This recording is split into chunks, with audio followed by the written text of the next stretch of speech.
I don't think your girlfriend would be happy. Your fiance would not be happy. Okay, let's rock and roll. That's what I want to see. Okay. Let's get back to this. I just want to make sure we get this done first. Okay. Sorry I'm rushing. I just want to make sure we get this done. No problem. 2, 3, 4, 5, 6, 7, 8, 9, 10. I need some Vaseline. We're good. Cedric, you ready? Oh, Sergeant Arms, call us to order, please.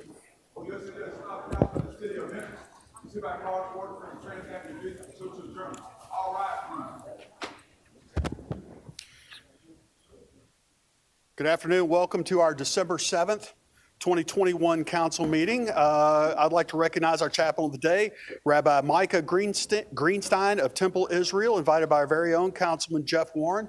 Their prayer will be followed immediately by the Pledge of Allegiance. Rabbi Greenstein, you have the floor.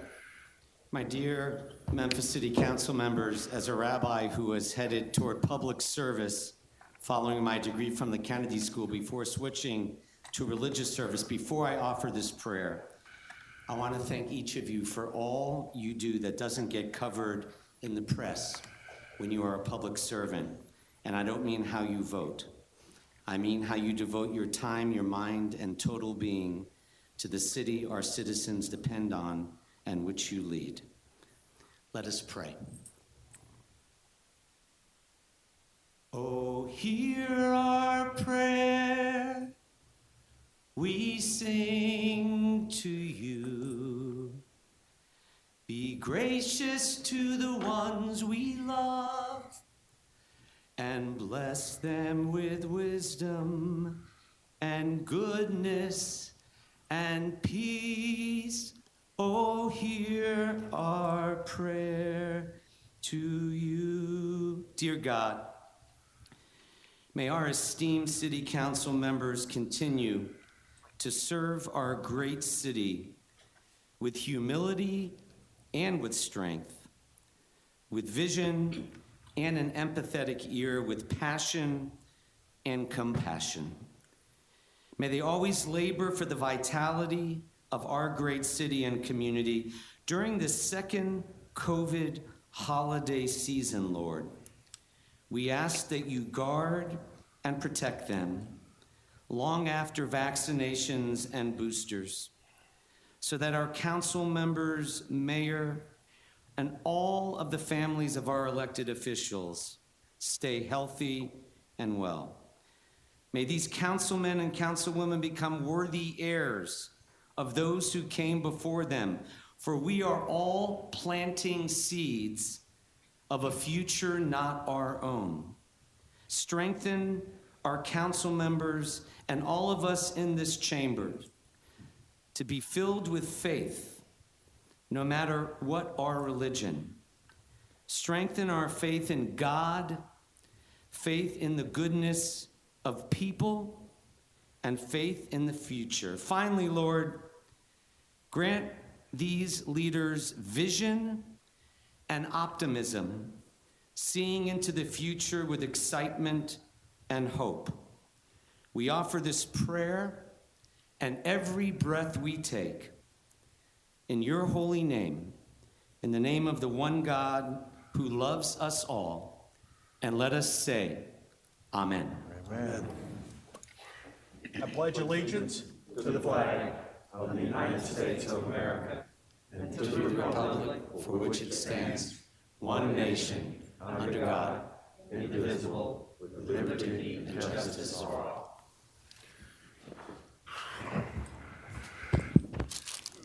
Councilman Warren is making his way down. You have the floor when you get there, sir.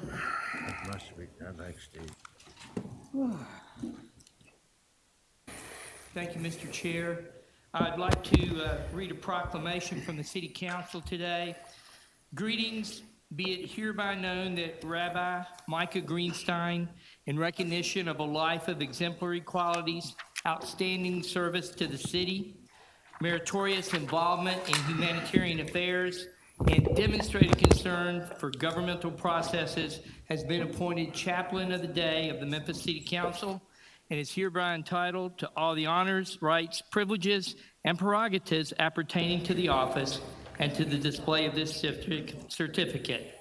given under seal this day, signed by Frank Colvette and by Jeffrey S. Warren, MD. Thank you, Mr. Chair. Thank you. Thank you, Dr. Warren. Without objection. Yeah. Rabbi, just want to say thank you so much. You've come to council on a few occasions, and you've always led us out well.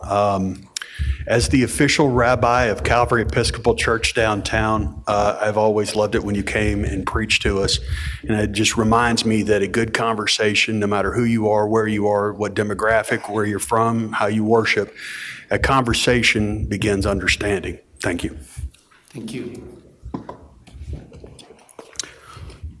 Councilman Jones, you're recognized. Rabbi, just wanted to say it always warms my heart when you pray whenever I'm in the company and you're leading prayer. So I just wanted to say thank you for such a warm, welcoming, and opening prayer for the council today. Honor and humble to serve. Thank you so much. Thank you. Okay, we're good. Madam Comptroller, call the roll. Councilmember Canali. Here. Carlisle. Here. Easter Thomas. Ford. Johnson. Jones. Here. Logan. Present. Morgan. Here. Robinson. Present. Smiley. Vice Chairwoman Swearingen. Present. Warren. Present. Chairman Colvette. Here. Mr. Chairman, you have a quorum. Thank you very much, Madam Comptroller. Madam Chairman-elect, have you read our previous meeting minutes? I've read the minutes and find them to be in order. I move for the adoption of the November 16th meeting minutes. I have a flaw on my screen. So moved. Been moved by Council, let's go just right now. You are the chairman-elect, but for right now.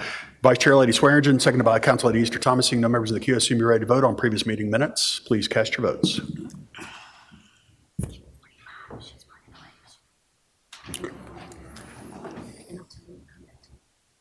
Madam Comptroller, hold the screen, please.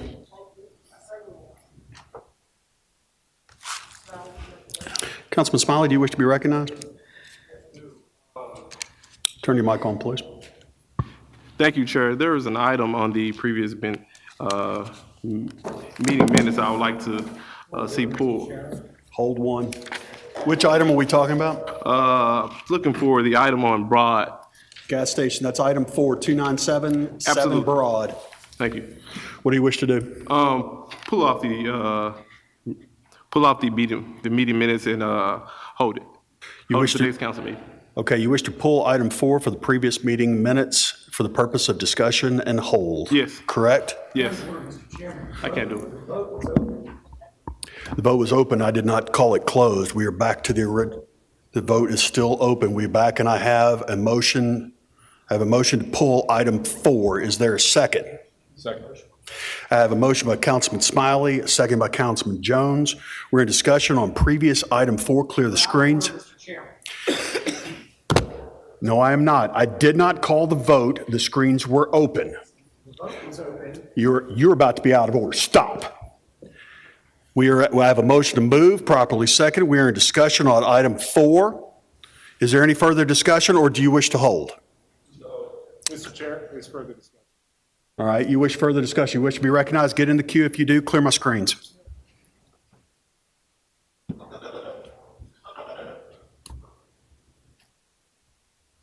Clear the screens, please. Thank you very much. Now, everybody, if you wish to speak, get in the queue. Councilman Morgan, you're recognized.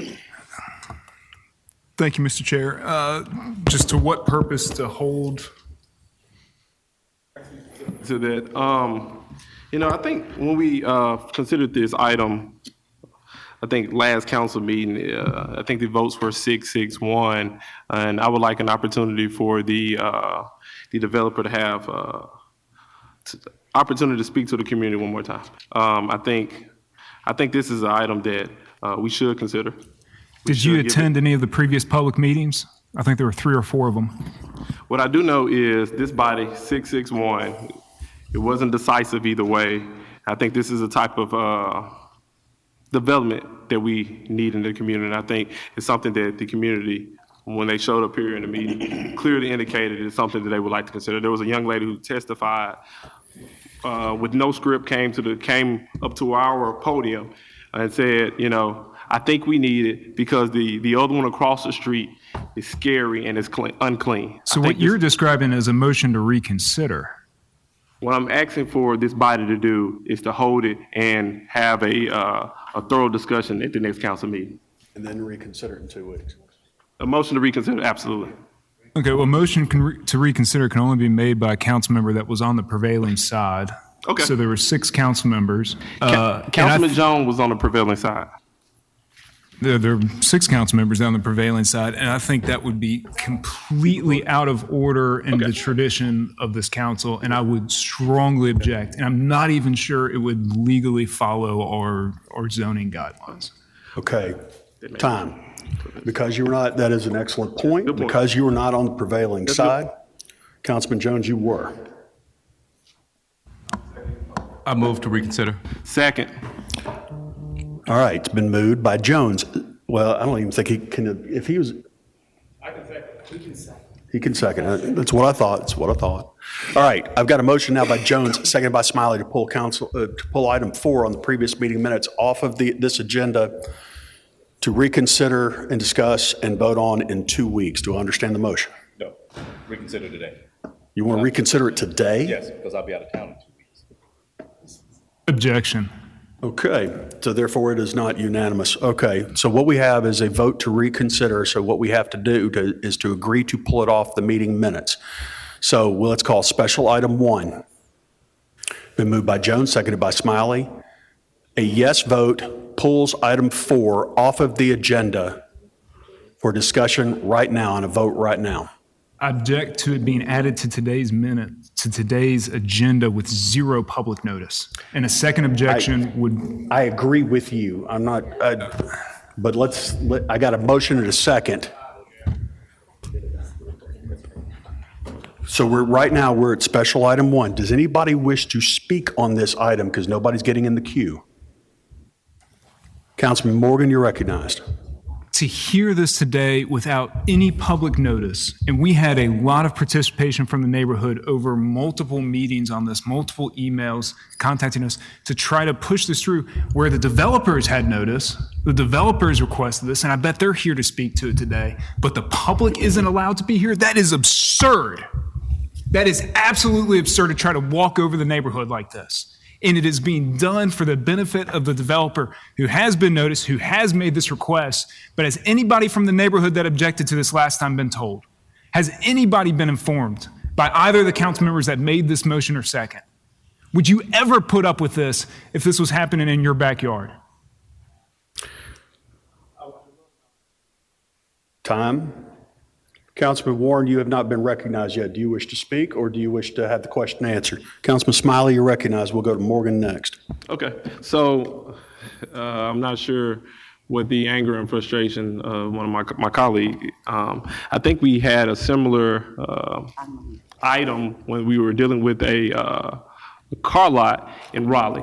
And then my objection to the way that this body chose to move was give the public due notice. However, my colleagues chose to do something differently. So now, when you're on the other side of it, you choose to take a completely different position. I'm concerned about it, but my position is still the same. My position is we should give the public an opportunity to hear this, but I want to note before this body that when it happens again, that we give both sides an opportunity to be heard. Don't change your position today because you don't like what's happening. Be consistent. Let me continue talking. Be consistent every single time when it comes to due notice. Every single time. I would love the public to have notice on this. So I'm not opposing 2 weeks at all, but I want to make sure we are consistent. We apply our authority equally and even-handedly, not just when developers come here, not just when our friends come here, but when every single person comes before this body. We can't treat people differently. We have to treat everyone decent, fair, and in order. Stop treating people differently. With that, I digress. Councilman Smiley, before we go back, because Councilman Morgan, you had the floor. Colleagues, I'm not at all comfortable hearing this case today since the public is not here, but I'm just one vote. Councilman Morgan, do you wish to remain recognized? You want me to go to Councilman Warren? I'll just say to any colleague that wants to present evidence that I've ever voted when public notice wasn't properly given, I'd be interested to hear it. On the car lot, I believe I voted against the car lot, not in favor of it, if you recall the vote. But Let's stop going back and forth, guys. So- Do you have anything else to add? I'll reserve the remainder of my time. All right. Councilman Warren, you're recognized. Yes, I just want to make sure that I'm up to date. Are we talking about the service station that was going to be at Broad in the Binghamton community? Is that where we're moving?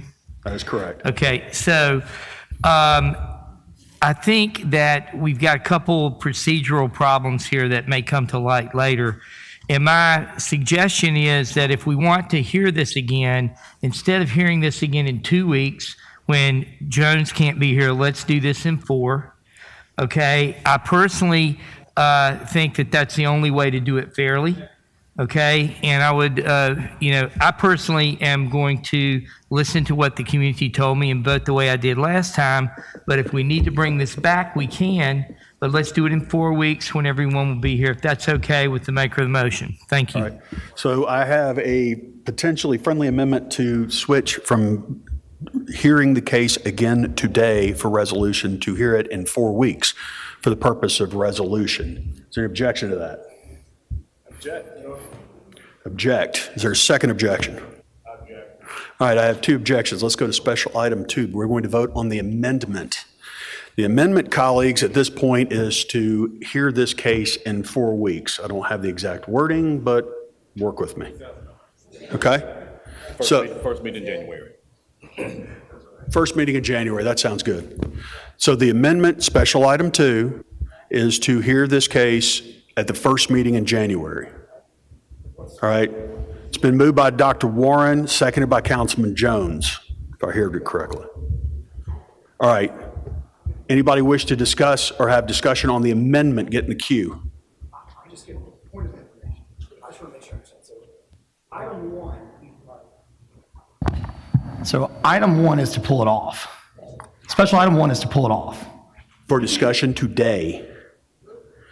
The amendment is to hear it in 4 weeks. So if we pass the amendment to hear it first meeting in January, we go back to special item 1 to then pull it off to hear it first time in January. So a yes vote is to put it on the agenda for the first meeting in January.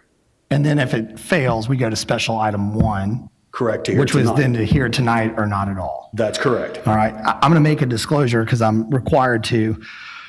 The developer of this site is a lessee of a piece of property that is controlled by a Carlisle asset. I've stayed out of this case, and I'm under no obligation to do so, so I'm coming in and I'm going to weigh in on this. Okay. You have no fiscal interest. You are not abstaining, correct? He's not recusing. Good to go. Further discussion, Councilman Morgan. Thank you, Mr. Chair. I object to this case being heard again at any point unless there's something other than the developer just has a better argument to make this time. This was something that was dragged on. This is like a guillotine that's hanging over this neighborhood that has come down here multiple times to voice their objections, taken time off work, found parking downtown. As you all know, this isn't necessarily the easiest building to access on a Tuesday afternoon. January is going to be a little cold, make it even worse. And it's just not fair. Eventually, if we keep doing this, you know what? We will wear the neighborhood down. We'll beat them down by attrition. They're going to have no hope. And they're going to lose faith in this council and this body, and this whole process, I think, would be an absolute mockery to do it this way to them. This case was heard. It was held multiple times.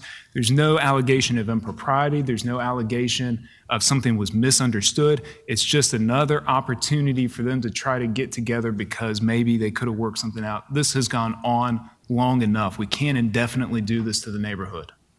It was not a complicated case. All right, Councilman Carlisle, looks like you got the last word on this one. Thank you, Chair. I'll be brief. I'll also say one thing to my colleague saying about consistency. While I personally don't necessarily subscribe to it, but I've heard many members of this body say that it is consistent and with tradition to defer to the single-member district on zoning cases. And I believe this district falls in the Honorable Councilman Worth Morgan's district, who is adamantly opposed to this development. So let's be consistent.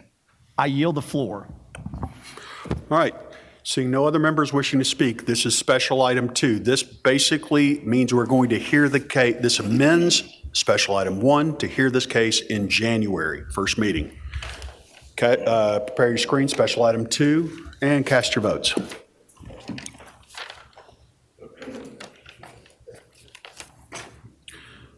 Madam Comptroller, call the screen. Canali, no. Carlisle, no. Easter Thomas, yes.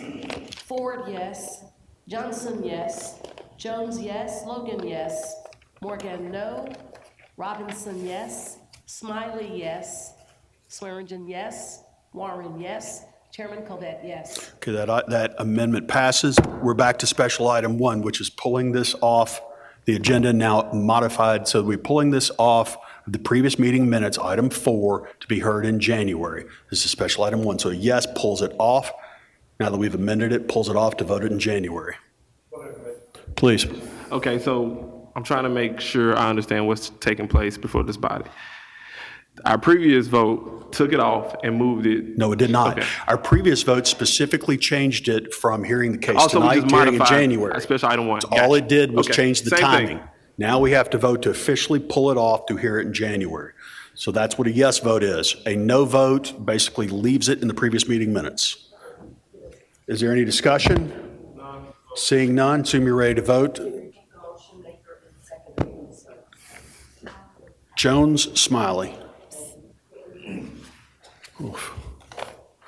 All right, seeing no further discussion, please. Okay, repeating it back. What you did on special item 2 was you set the time to hear the case. It was originally made to hear the case. Today, we now have set the case to be heard in January. We're back to special item 1, which actually pulls it off the agenda. So a yes vote pulls it off the agenda to be heard in January. Does that make sense? All right. So cast your votes.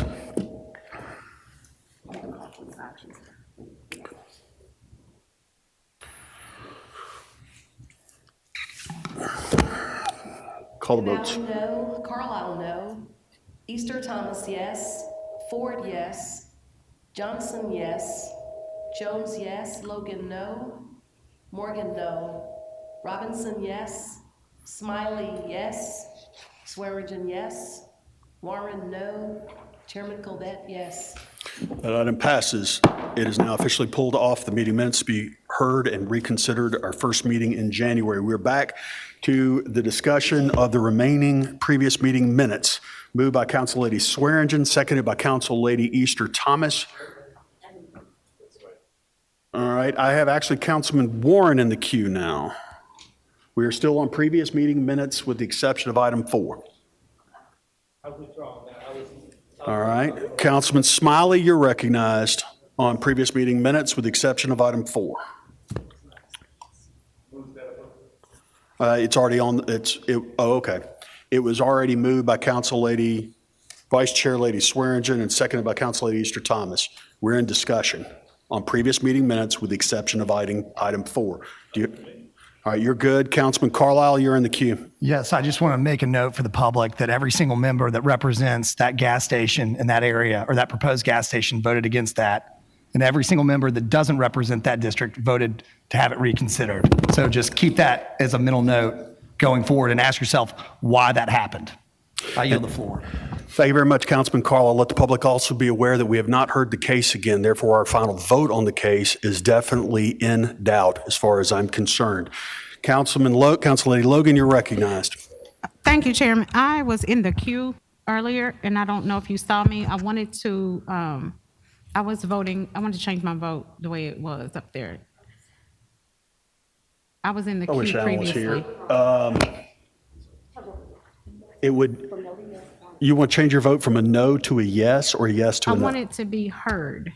Okay, you wish to speak on the previous item?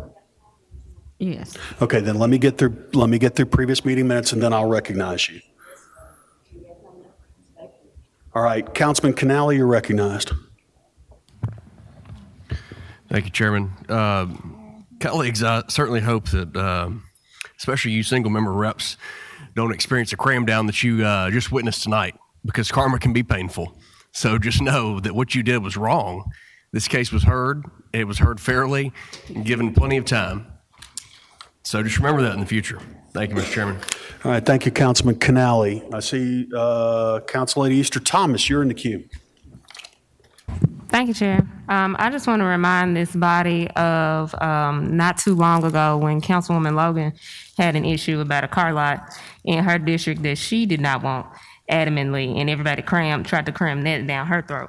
So I just want to make sure that we remember this is not an anomaly, what we're looking at, that we also did the same to our colleague.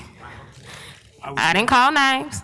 I said we as a body, and that actually happened. So I just want to remind that. It's the same week. I just want to remind you that it's not an anomaly. All right, thank you very much, Council Lady Easter Thomas.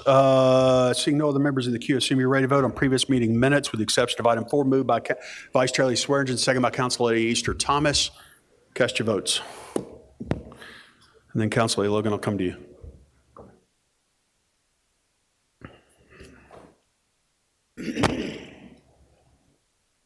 Canali, yes. Carlisle, yes. Easter Thomas, yes. Ford, yes. Johnson, yes. Jones, yes. Logan, yes. Morgan, abstained. Robinson, yes.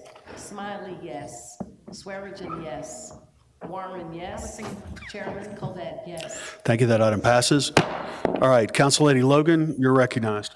Thank you, Chair. And colleagues, I do want to apologize, but I was not clear on the last vote, and I was in the queue. I guess the chairman didn't see that, but my intent was to vote such that we could hear it in January to allow time for the community to come and give their input again on this case. So whatever needs to happen to reflect that is what I want to happen. You did? Okay, thank you. And the reference keeps being made to the Carlisle and Raleigh.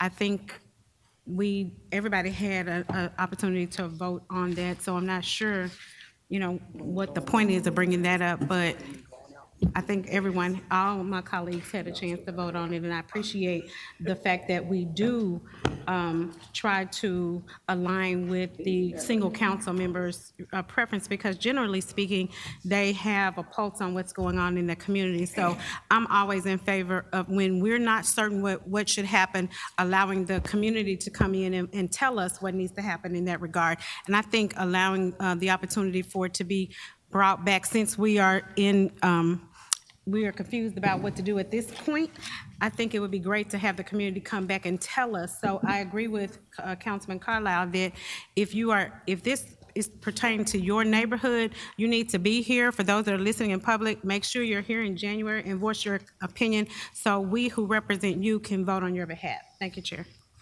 All right, thank you very much, Council Lady Logan. Welcome, everybody. Thank you. Good to have you all here. This is not normal, but obviously it's extraordinarily important. We were pulling items off the agenda to discuss at a future date. This is the December 7th, 2021 regular meeting of the Memphis City Council. Comment cards are available for members of the public wishing to be heard on a specific item. Our Sergeant at Arms over here in the corner has agendas and cards available. Please be mindful that all cards must be completed in their entirety, including and especially the item number you wish to speak on. Cards that do not include a topic or are left blank will be held until the end of the meeting for the general comments section. As chair, I will only recognize citizens that have properly registered to speak by submitting a completed comment card to our Sergeant at Arms. Please turn in your cards before the item is called and public comments begin. And also, we have a large crowd. Please be mindful of decorum. We have some very hot topics, passionate issues to discuss and review and vote on this evening. As you've seen, no outbursts, okay? We will dismiss you, and that is not good because I want to hear what you have to share. So please feel free to grab a card and share your thoughts with us, but please do so in a respectful manner. All right, that being said, item 8, if you're here for item 8, that will be held until December 21st. If you're here for items 5 and 7, they have been withdrawn. So item 8 is held. 5 and 7 have been withdrawn. Let's go to item 1 first. You want to do 45 first? All right, let's do 45 first. My apologies. Madam Comptroller, call item 45. Item number 45 is a resolution approving an honorary street name change of Dunn Avenue between Airways Boulevard and Hayes Road for Adolph Young Dolph Robert Thornton Jr., District 4, Super District 8. This resolution is sponsored by Councilman Smiley, and there is a request for same-night minutes. Oh, thank you very much. All right, Councilman Smiley, you're recognized for your resolution, and do you want to come down? All right, Councilman Smiley, you have the floor at the podium or at your seat, whatever you want to do.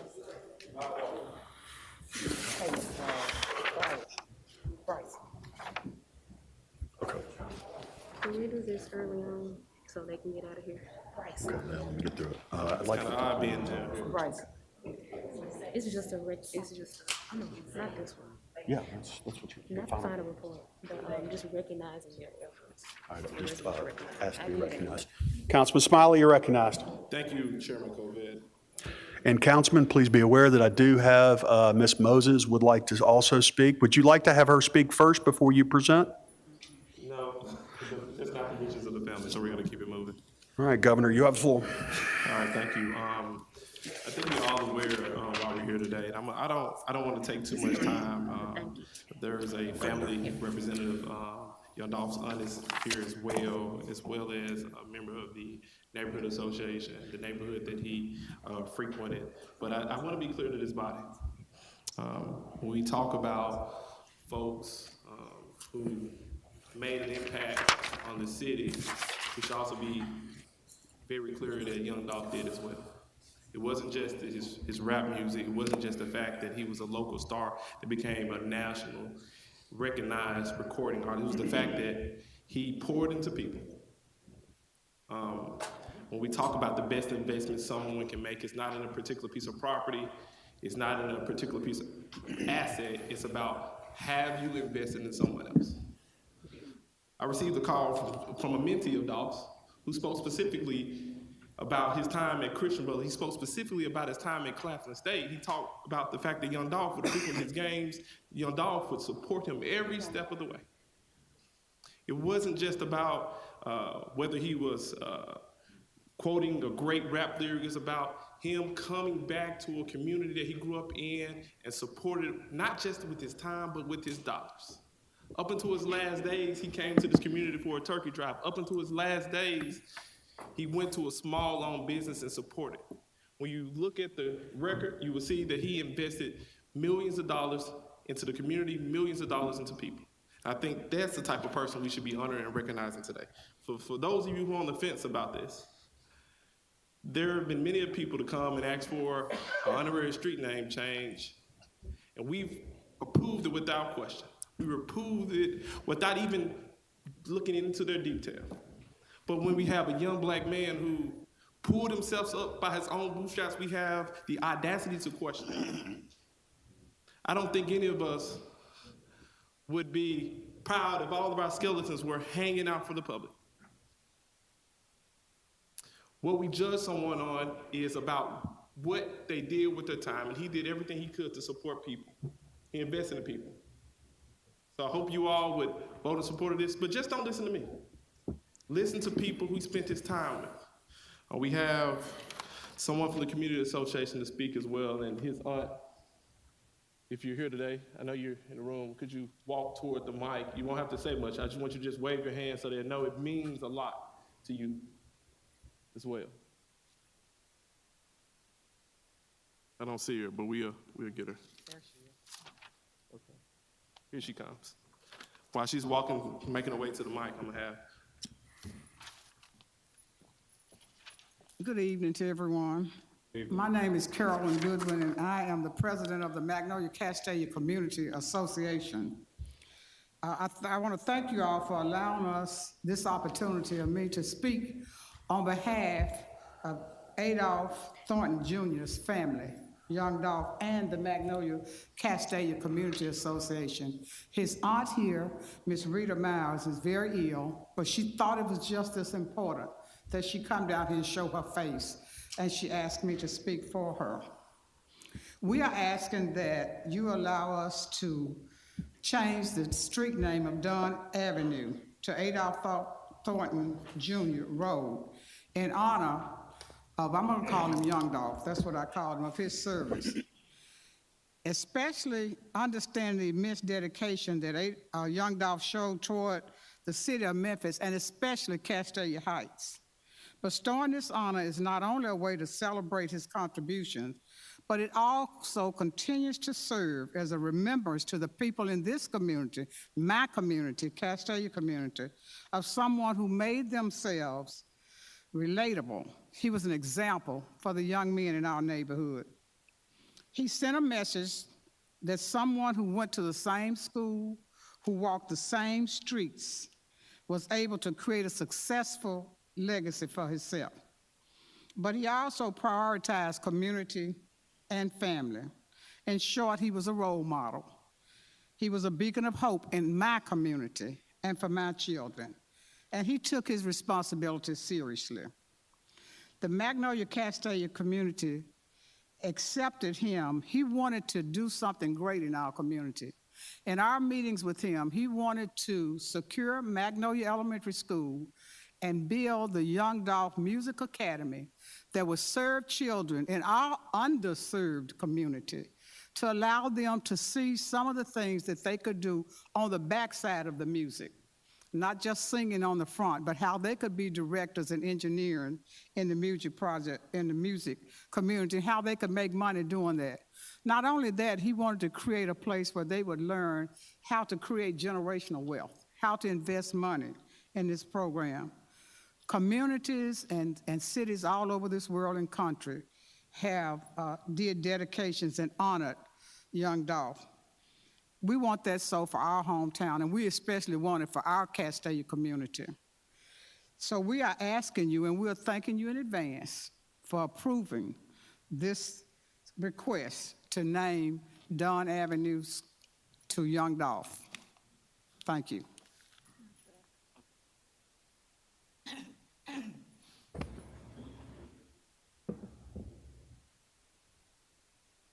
Good afternoon. Good afternoon.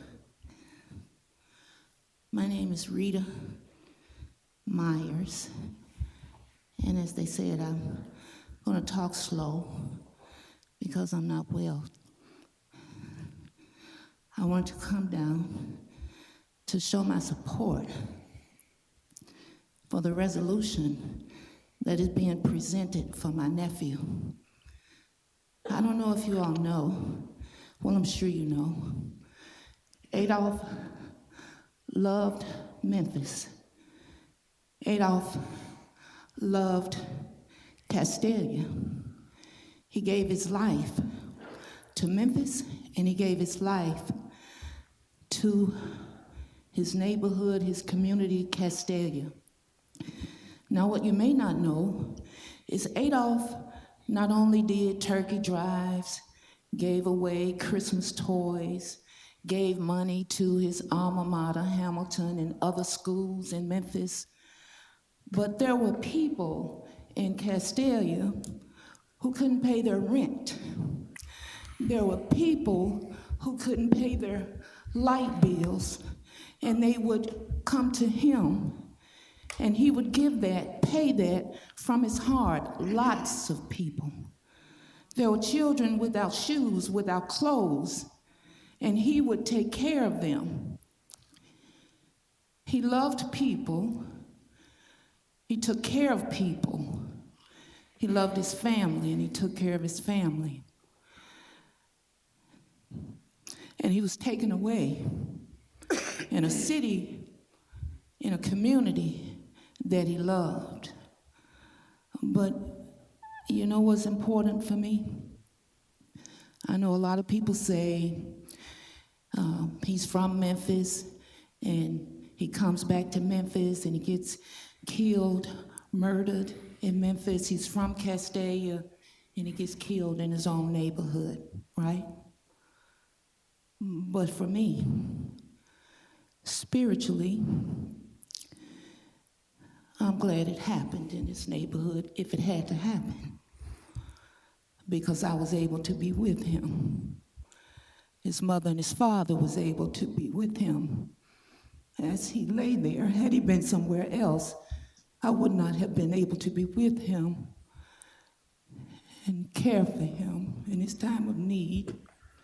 So I ask that you pass this resolution. I don't know the right words to say, and I thank Ms. Goodwin for speaking on my behalf. I did not plan to speak, and I thank Representative Smiley, and I thank all of you. God bless.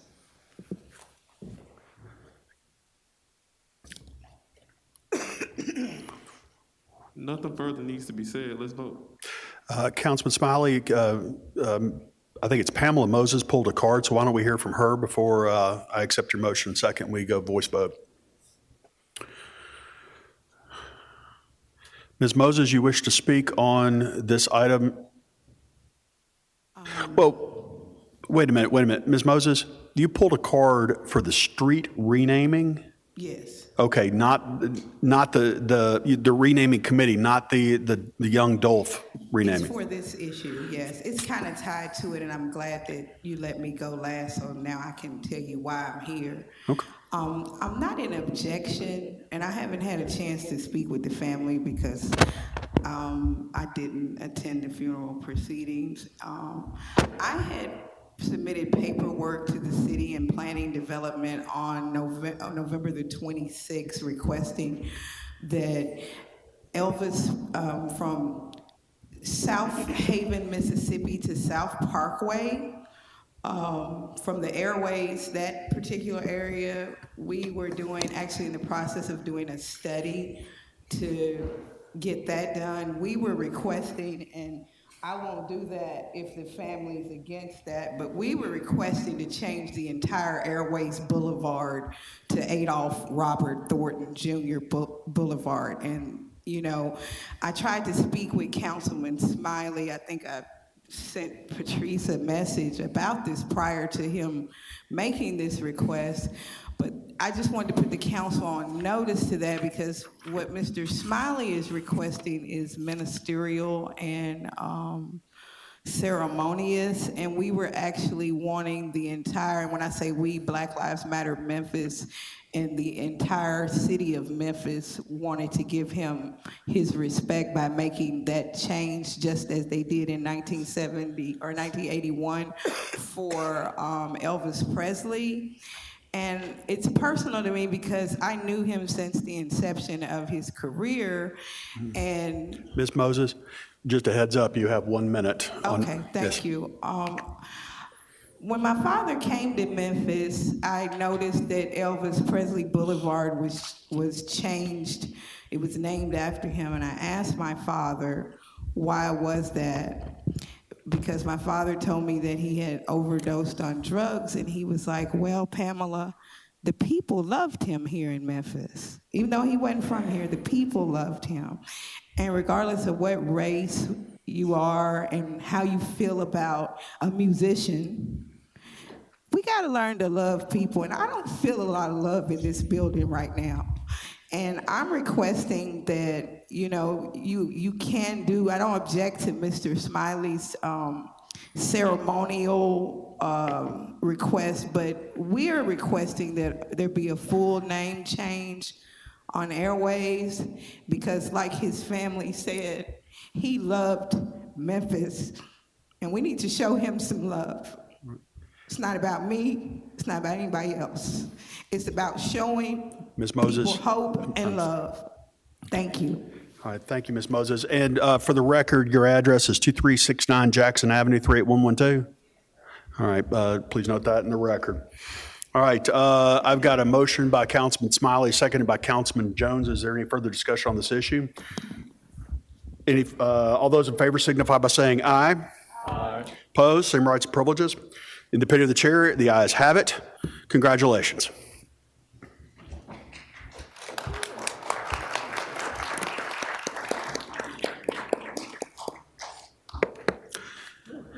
Okay, we'll let them finish. Madam Vice Chair, if you want to head on down. AKAs are in the house.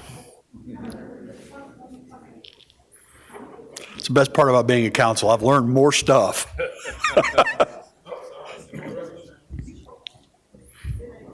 Councilman Smiley, you wish to be recognized? So apparently I have to read the resolution into the record. Lay it on me. All right, whereas on occasion, the Memphis City Council sees fit to honor those who have exemplified talent, shown a light on Memphis, and have given back to the community. And Adolph Yundolph Robert Thornton Jr. is certainly worthy of celebration on this occasion of recognition of his life and legacy. And whereas Adolph Robert Thornton Jr. was born on July 27, 1985, the oldest son of 5 siblings born to Adolph and Diane Thornton. Adolph grew up in Memphis, Tennessee in the Castalia neighborhood and graduated from Hamilton High School in 2003. Whereas Adolph Yundolph Thornton Jr. made his entry into the rap music as both an artist and CEO with the 2008 mixtape Paper Route campaign, and he strategically launched his catalog under the propriety of Paper Route Empire brand, establishing the groundwork for his massive success as an independent artist. Whereas Adolph Robert Thornton Jr. leveraged digital platforms, released over a dozen mixtapes in 2010s, cultivating a sizable and faithful fan base by both local and nationwide. He released the singles Preach in 2014 while he was in Councilman Dr. Warren's vehicle, and Get Paid in 2016, both massive singles that leveraged the streaming revolution. And whereas Yundolph released his debut album, King of Memphis, in 2016, which built upon his firmly established profile, the music leading to a top 50 placement for the album on the Billboard 200. In addition, his first ever Hot 100 charting single, Cut It, with OT Genesis, was also released in 2016 and was instrumental in increasing demand for features, live appearances, and shows all around the country. King of Memphis was followed by successful full-length albums, Bulletproof, Thinking Out Loud, Role Model, and Rich Slave, in addition to mixtapes and collaborative albums. And whereas Adolph Robert Thornton Jr., affectionately known by family and close friends as May, was more than an astounding music artist, CEO, businessman. He was a loving partner to Mia Jane, father to Trey, and Aria, and as well as a mentor to fellow artists in the Paper Route Empire, philanthropists who routinely gave back to the Memphis community through motivational speeches to area students, donations, food giveaways, and more, and faithful support of local businesses. Adolph Robert Thornton Jr. would truly be missed by family, friends, and fans following his untimely passing on November 17, 2021. Now therefore be it resolved by the Memphis City Council that in celebration of remembrance of Adolph Robert Jr., life, talent, and community impact, Dunn Avenue between Airways Boulevard and Hayes Road shall be designated and always be remembered as Adolph Yundolph Thornton Jr. Avenue. Be it further resolved that the city engineer is requested to affix a suitable sign so designated such for public roads. Given under my hand, Councilman J.B. Smiley Jr. Thank you very much. It's so ordered into the record. Good to go. Madam Comptroller, call item 1, please. And if our Alpha Kappa Alpha ladies would come forward, please. Item number 1 is a resolution recognizing Alpha Kappa Alpha Sorority Incorporated for their contributions to the health and wellness of our citizens. This resolution is sponsored by Vice Chairwoman Jamita Swearingen. Any of the Alpha Kappa Alphas wish to come forward, please feel free to do so. I have a motion by Council Lady, Vice Chair Lady Swearingen, a second by Councilman Jones.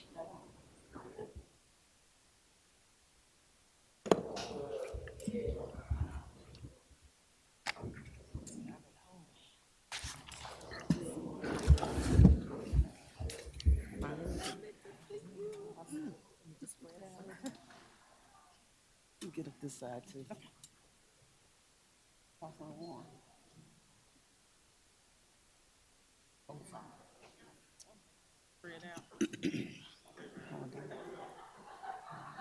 Something come over here if you'd like. Does anybody need us to take pictures for them? We got cameras? Pictures. There we go. There we go. Madam Vice Chairman, Chairman-elect, you are recognized. You have the floor. Have some more coming, Mr. Chair.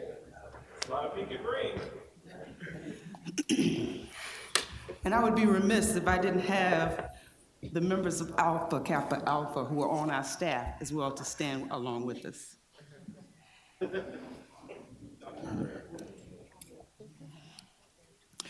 Whereas The Memphis City Council is committed to promoting civic involvement and community outreach. And whereas founded on January 15th, 1908 at Howard University, Alpha Kappa Alpha Sorority Incorporated began as a vision and pledge of service made by 9 college women. And whereas Alpha Kappa Alpha Sorority Incorporated has flourished into a globally impactful organization of nearly 300,000 college-trained members. Bound by the bonds of sisterhood and empowered by a commitment to servant leadership that is both domestic and international in its scope.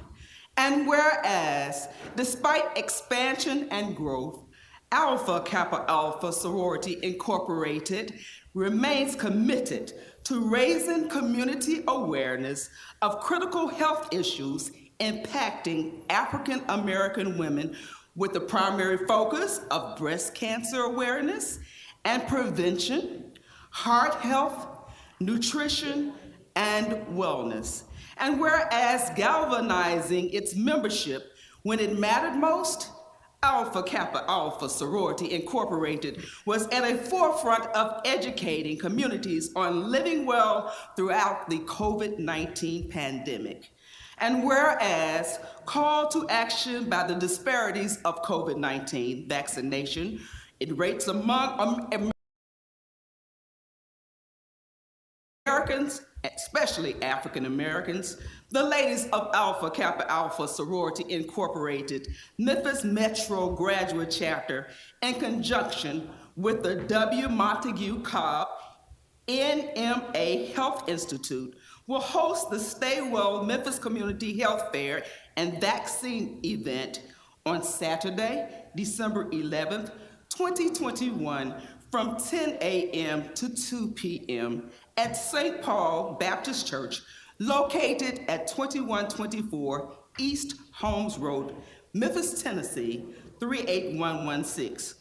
And whereas the event partners include W. Montague Cobb NMA Health Institute, Alpha Kappa Alpha Sorority Incorporated, Memphis Metro Graduate Chapters, the University of Tennessee Health Science Center, Labana Children's Hospital, New Hope Missionary Baptist Church, National Kidney Foundation, Spirit Health, Memphis 901 FC, Agape Love Fellowship of Churches, and the Shade Window Tinting State Farm St. Paul Baptist Church, Shelby County Health Department, NAACP, City of Memphis, Bluff City Medical Society, Alpha Phi Alpha Fraternity Incorporated, Latino Memphis, Jack and Jill of America Incorporated, National Pharmaceutical Association, Methodist Healthcare South Hospital, the Vegan Table, Memphis Redbirds, and the Student National Medical Association. And whereas Alpha Kappa Alpha Sorority Incorporated continues to demonstrate a true commitment to the global community, the Stay Well Memphis Community Health Fair will feature local trusted Black healthcare professionals and a panel discussion on the continued impact of COVID-19 and its emerging variants. A myriad of free resources, including COVID-19 vaccines and booster shots, shingle vaccines, flu shots, health screenings, and well-living information. And whereas upholding a strong legacy of advocacy, the ladies of Alpha Kappa Alpha Sorority Incorporated, Memphis Metro Graduate Chapters encourage all Memphians to come and participate in promoting civic involvement. Now therefore be resolved that the Memphis City Council welcomes the ladies of Alpha Kappa Alpha Sorority Incorporated, Memphis Metro Graduate Chapters to City Hall and applauds their dedication to the health and awareness of all citizens of Memphis and beyond. Signed by our chair, Mr. Covette, Vice Chair, Councilwoman Jamita Swearingen. Ladies and gentlemen, I introduce to you the ladies of Alpha Kappa Alpha Sorority Incorporated.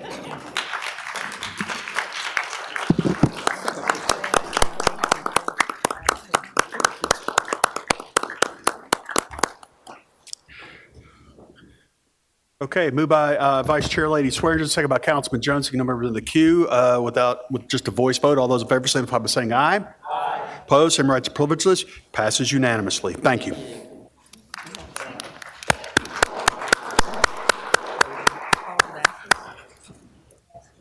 Mr. Chair. Councilman Jones, you're recognized. I think Councilwoman Vice Chair Swearingen might be the next WWE ringside announcer or the next Grizzlies announcer. Chair Lady Elect, are you competing with me for the best radio voice on the council? I mean, you're good at this. Ladies, congratulations and thank you so much for your service.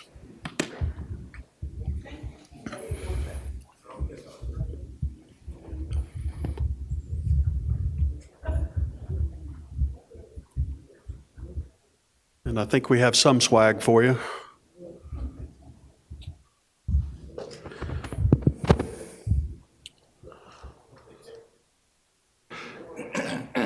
Just a few gifts and tokens of our thanks.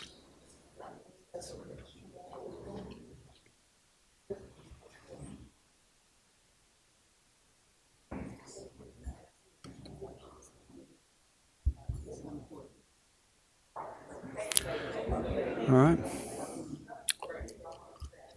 All right. Madam Comptroller, call item 2, please. Item number 2 is a resolution honoring Coach Shirley Yvonne McCray for her record of professional excellence within the Memphis community. This resolution is sponsored by Vice Chairwoman Swearingen. All right. Vice Chair Lady, you're recognized again.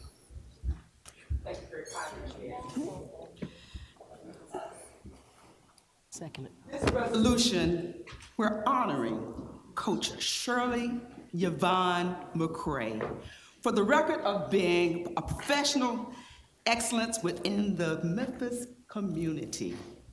Whereas, when worthy circumstances arise, the Memphis City Council has seen fit to honor citizens of this community.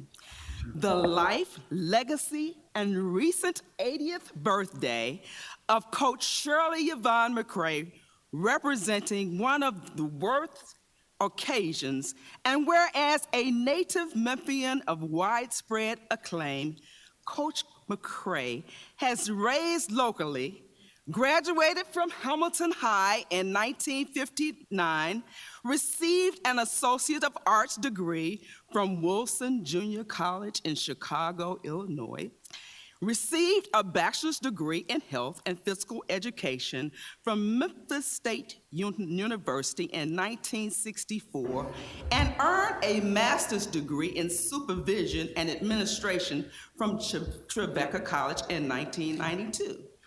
And whereas a trailblazer who shouldered the weight of societal change for the benefit of others, Coach McCray routinely broke barriers throughout her life.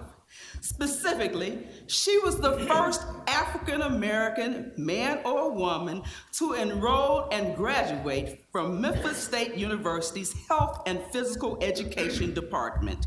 She was the first African-American woman to play basketball, volleyball, and run track for Memphis State University.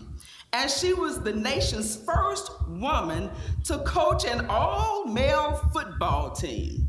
And whereas immensely talented with a relentless desire to share her God-given abilities with the world, Coach McCray has proven herself to be a gifted teacher and natural coach with a demonstrable record of excellence in all that she does. And whereas despite having excelled at every endeavor, football became one of her true loves. As such, It is no surprise that she used athletes and athletes to vessel the change of the world and our community for the better. Notably, from 1973 and 1997, McCray made history as a woman coaching male football, leading junior high and high school teams across the legacy Memphis City District. And whereas although her teams did not always win, they didn't win every game, but Coach McCray's primary focus was always to ensure each young man was equipped with the confidence, understanding, and lessons needed to succeed in life. And whereas in doing so, she was tough, she was firm, but most importantly, she was impactful. To date, countless doctors, professors, policemen, firemen, and veterans trace their present success to the playing days under the tutelage of Coach McCray. And like a garden maintained with skill and attention, the fruits of Coach McCray's careful labor are now on full display. And whereas after a storied career as an athlete, educator, and coach, the council now wishes to applaud Coach McCray for her all work and improve both our city and our nation. And whereas in recognizing Coach McCray in this 80th year of life, we thank her for always shining her spirit of excellence upon the world. To this day, all she encounters have come to understand that through hard work, faith, and perseverance, one can succeed. Again, through hard work, faith, and perseverance, one can succeed. That being said, through Coach McCray's personal and professional example, we have all been made better. Now, therefore, be it resolved that the Memphis City Council gladly celebrates Coach Shirley Yvonne McCray for her contributions to the city of Memphis and wish her a happy 80th birthday. Signed by our chair, Frank Covett, Vice Chair, Jamita Swearingen, and I so move. Been moved by Vice Chair Lady Swearingen, seconded by Councilman Fortsing. No members of the queue, assume you're ready for a voice vote. All those in favor signify by saying aye. Aye. Passes unanimously. Thank you. Let's stand and applaud Coach Shirley Yvonne McCray.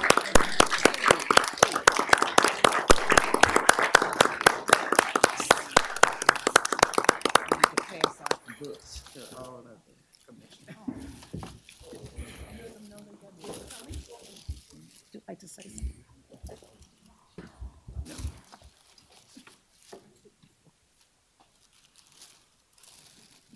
Good afternoon. Good afternoon. Good afternoon. Thank you so much for accepting me. Old lady. Got plenty of boys, over 1,000. They not robbing, they not killing, and the first thing I taught them, do not embarrass me, because I'm the first. I thank you so much. I want you to continue to bless my boys. I call them my boys, but they are young men now.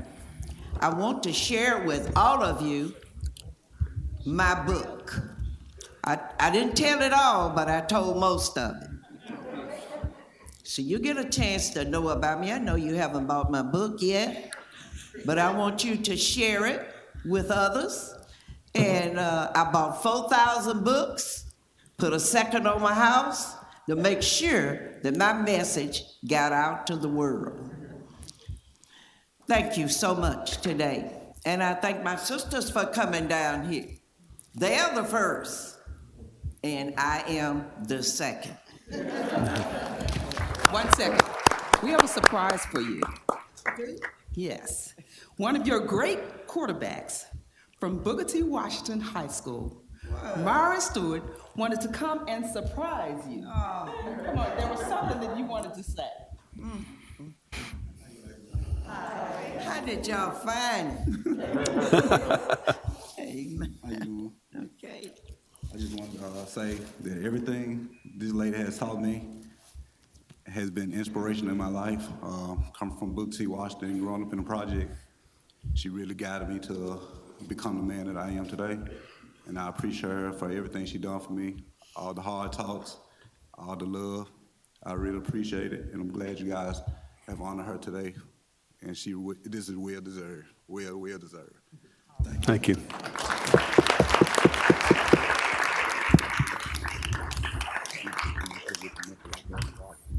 Oh, yes. Yeah. Coach, thank you so much for leading by example, my friend. It is by your actions we learn. Anything else you want to do?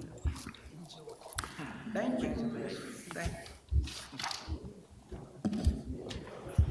You ready? Okay.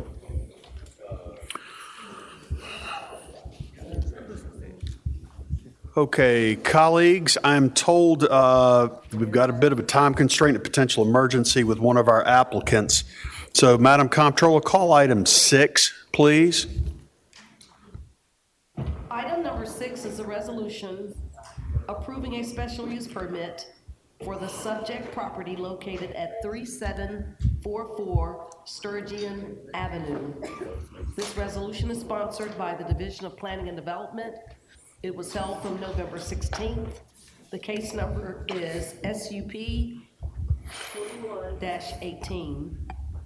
All right, thank you very much, Madam Comptroller. Councilman Canale. Thank you, Mr. Chairman. This case was heard in committee, received a positive recommendation. With that, I move it to the floor. Thank you very much. It's been moved by Councilman Canale, seconded by Councilman Carlisle. I see our applicant is present. May I go ahead and have your name and address for the record, please? It's okay. Thank you all. It is Dr. Tanya Walker Barnes. All right, thank you very much. We have staff on hand. Should any member wish another presentation, but seeing no members in the queue are seeking recognition, I assume you're ready to vote on this is item 6, SUP 21-18. Please prepare the screen. Moved by Canale, seconded by Carlisle. As amended? As amended, cast your votes.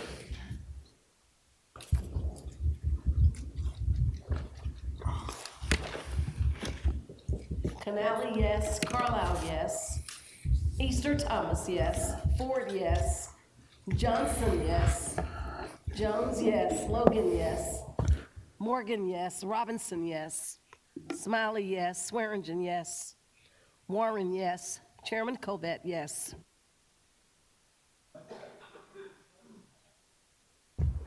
Thank you very much. That item passes. Madam Comptroller, call item 4.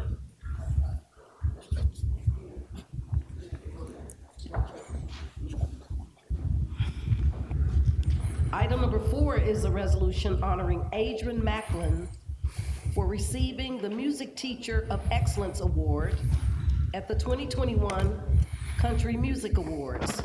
This resolution is sponsored by Councilwoman Logan and Councilman Covet. It was held from November 16th. All right, thank you very much. Council Lady Logan, you're recognized. Thank you. Thank you, Chair. Colleagues, just as Councilwoman, Chair, Vice Chair just honored Coach, I too, and let me get this right, Coach McCray, such a wonderful opportunity to be a part of that. Thank you for bringing that. I too would like to honor someone, an educator who is impacting the lives of youth and young people on his journey, maybe in a different area, but anytime we can honor those that are impacting our youth, we want to take advantage of that. So today we're honoring Mr. Adrian Macklin, who received the Music Teacher of Excellence Award at the 2021 Country Music Awards. And we have a resolution, and I'd like to read that for the public hearing. Whereas the Memphis City Council is committed to promoting the academic and cultural enrichment of our youth, and on occasion the council sees fit to honor those who have done extraordinary things, such as Adrian Macklin, Director of Choirs at Cordova High School, who was named a 2020 Music Teacher of excellence at this year's Country Music Awards. And whereas Adrian Macklin has served as choir director at Cordova High for 9 years, where he leads 5 ensembles throughout the day and 1 select after-school ensemble. Mr. Macklin and his students have together created an award-winning, nationally recognized choral program who have performed at Carnegie Hall and won numerous awards at choir festivals across the nation. And whereas the Country Music Awards Foundation began investing in music education in 2006 and has launched to preserve music education in schools by artists and industry professionals who first fell in love with music in their own classrooms. Whereas to honor and give back to the teachers who have inspired countless artists and to encourage the next generation of musicians, in 2016, the Country Music Awards Foundation launched Music Teachers of Excellence to celebrate, honor, and invest in music education teachers who exemplify excellence. And whereas the 30 inspiring and dedicated music teachers from across the U.S. who made up the 2020 class of Music Teachers of Excellence, we were invited to walk the red carpet for 2021 CMA Awards, broadcasted live from Nashville on November 10th. Now, therefore, be it resolved that the Memphis City Council congratulates Adrian Macklin, director of the Cordova High School Choral Program, on this tremendous accomplishment and for his continued work inspiring our youth and for making Memphis proud. Given by my hand under the Great Seal of City of Memphis this 7th day of December 2021. Rhonda Logan, District 1, the Honorable Frank H. Colvett, Chairman, and I so move. Thank you so much for all that you do. Let me give you the opportunity. Thank you very much.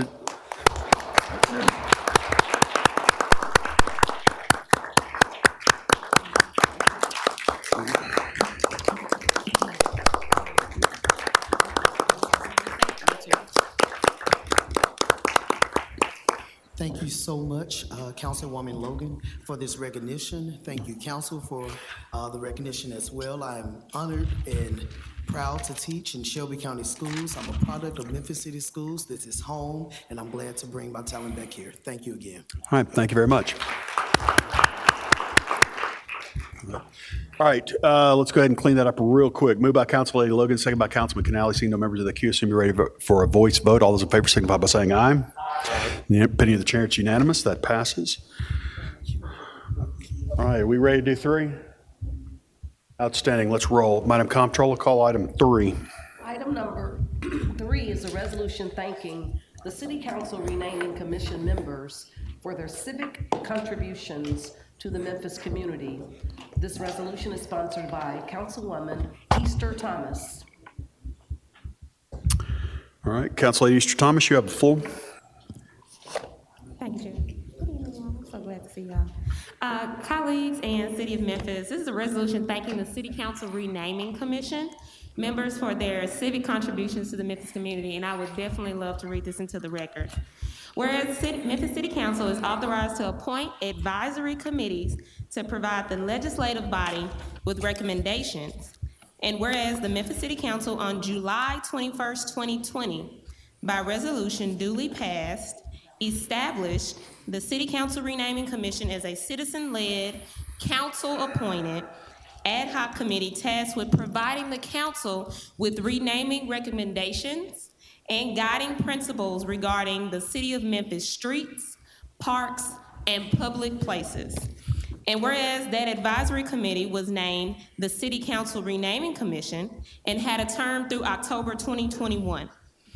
The City Council Renaming Commission consisted of volunteer citizens from across the city of Memphis, each with demonstrable records within education, civil rights, law, business, nonprofit, or faith-based organizations. And during their tenure, the City Council Renaming Commission met at least once per month for over 1 year. Volunteer. Engaging Memphis citizens during that time via full body meetings, subcommittee meetings, and town hall meetings. And upon the completion of their tasks, the City Council Renaming Commission on November the 16th, 2021, presented its final report to the Memphis City Council, which included renaming recommendations and guiding principles regarding City of Memphis streets, parks, and public places. Upon review, the Memphis City Council all now seeks to extend its sincere appreciation to the citizen-led, council-appointed ad hoc committee for their tireless efforts. Now therefore be it resolved that the Memphis City Council hereby thanks wholeheartedly the City Council Renaming Commission for their civic contributions to the entire Memphis community. Sponsored and adopted by Councilwoman Macklin, District Thomas, District 7, also Frank Covet, Chairman. Today, you all, we have two representatives here today representing the Renaming Commission. We have Mr. Luis Garcia and also Pastor Ashton Alexander. So thank you both for your steadfastness, your tenacity, and your boldness to be able to go through this process for the entire city and then be able to present those findings in history, in the face of what's right and what's fair, and how we need to proceed in moving our city forward. So thank you all.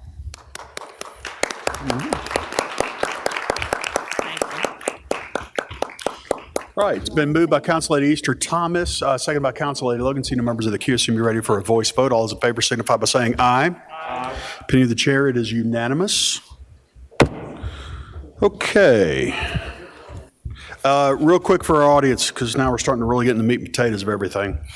I'm about to call item 9. Sergeant Arms Cedric, do we have any cards on item 9? No, sir? Okay.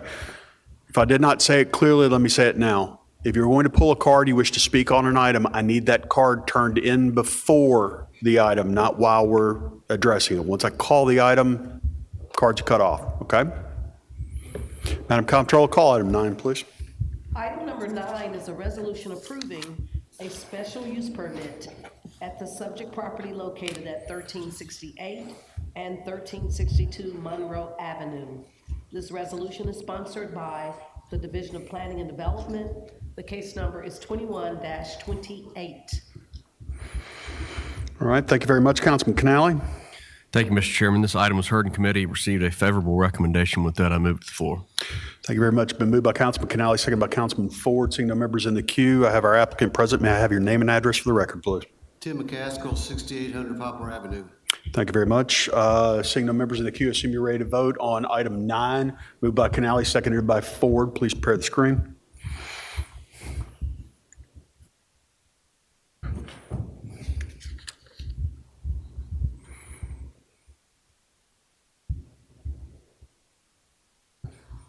Canale, yes. Carlisle, yes. Easter Thomas, yes. Ford, yes. Johnson, yes. Jones, yes. Logan, yes. Robinson, yes. Smiley, yes. Swearingen, yes. Warren, yes. Chairman Covet, yes. Thank you. That item passes. And I believe, Councilman Canale, that's as amended? Is that as amended or? Okay. That item passes. Call item 10. Item number 10 is a resolution approving the Poplar Ridgefield Plan Development at the subject property located at 109 Ridgefield Road. This resolution is sponsored by the Division of Planning and Development. The case number is PD 21-37. Thank you very much, Councilman Canale. Thank you, Mr. Chairman. This item was heard in committee, received a favorable recommendation. With that, I move to the floor. Thank you very much. Been moved by Councilman Canale, seconded by Councilman Warren. I see your applicant is present. May I have your name and address for the record, please? Cindy Reeves, SR Consulting, 5909 Shelby Oaks Drive, Suite 200. Thank you very much. I see no members in the queue. I assume you're ready to vote. This is item 10. Moved by Canale, seconded by Warren. Please prepare the screen. And cast your votes.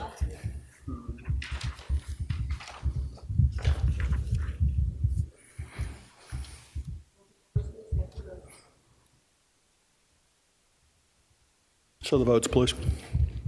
Canale, yes. Carlisle, yes. Easter Thomas, yes. Ford, yes. Johnson, yes. Jones, yes. Logan, yes. Robinson, yes. Smiley, yes. Swearingen, yes. Warren, yes. Chairman Colvett, yes. Thank you. That item passes. Call item 11. Thank you.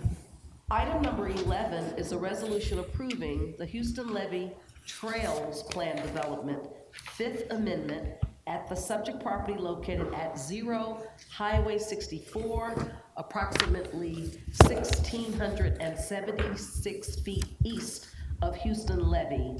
This resolution is sponsored by the Division of Planning and Development. The case number is PD 21-38. Thank you very much. Councilman Canale. Thank you, Mr. Chairman. This item was heard in committee, received a favorable recommendation. With that, I move to the floor. It's been moved by Councilman Canale, second by Councilman Warren. Applicant, go ahead and get your name and address for the record again. Thank you, Mr. Chairman. Cindy Reeves, SR Consulting, 5909 Shelby Oaks Drive, Suite 200. Thank you very much. I see no members in the queue, so I assume you're ready to vote. This is item 11, moved by Canale, seconded by Warren. Prepare the screen, cast your votes.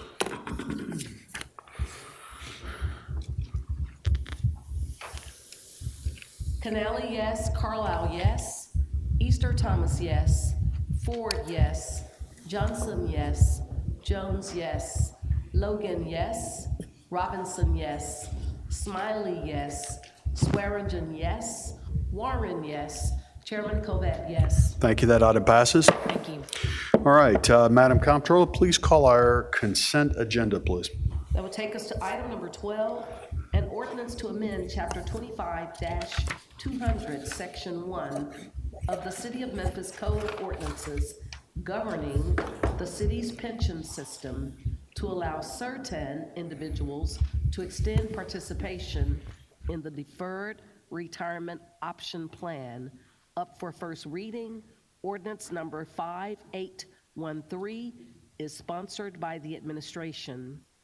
Item number 13 is an ordinance to establish meeting dates for 2022.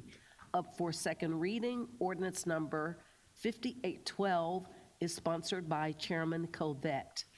Item number 14, where there's a request for same-night minutes, is a resolution approving the engineering plans entitled Captain D's Site Get Well at Shelby Drive. The contract number is CR 5390. Item number 15 is a resolution approving the final plat entitled Overton Square Plan Development Phase 4, Lot 3, PD 18-31, formerly PD 11-317, and authorizing release of the bond. The contract number is CR-5307. Item number 16 is a resolution approving the final plat for Firestone Auto Complete, 10,001 US 64, PD 15-332, and authorizing release of the bond. The contract number is CR 5350. Item number 17 is a resolution approving the final plat entitled Homes Tullahoma Plan Development Phase 6, PD 98-301 CC, and authorizing release of the bond. The contract number is CR 5347. Mr. Chairman, that concludes our consent agenda items. Outstanding. Thank you very much. It's been moved by Vice Chair Lady Swearingen, second by Councilman Jones. Seeing no members in the queue, I assume you're ready to vote on our consent agenda. Please prepare the screen and cast your votes.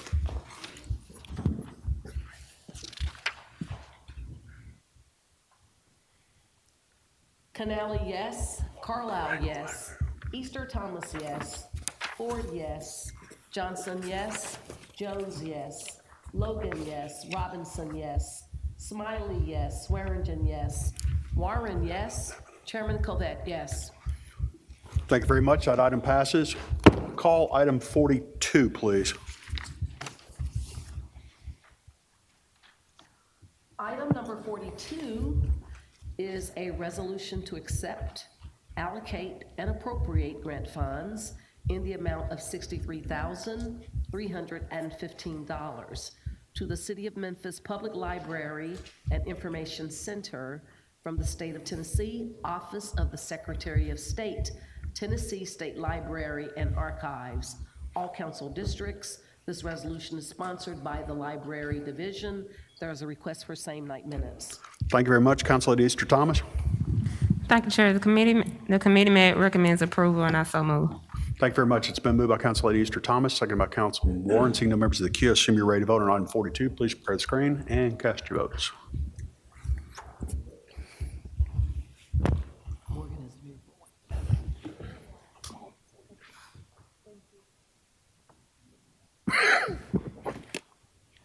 Canale, yes. Carlisle, yes. Easter Thomas, yes. Ford, yes. Jones, yes. Logan, yes. Robinson, yes. Smiley, yes. Swearingen, yes. Warren, yes. Chairman Covett, yes.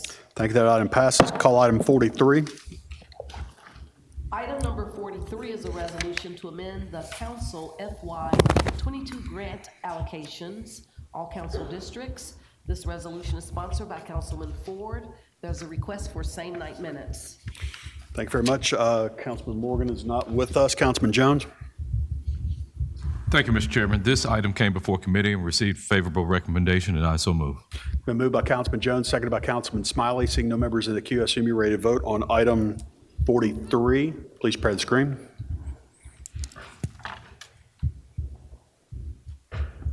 And cast your votes.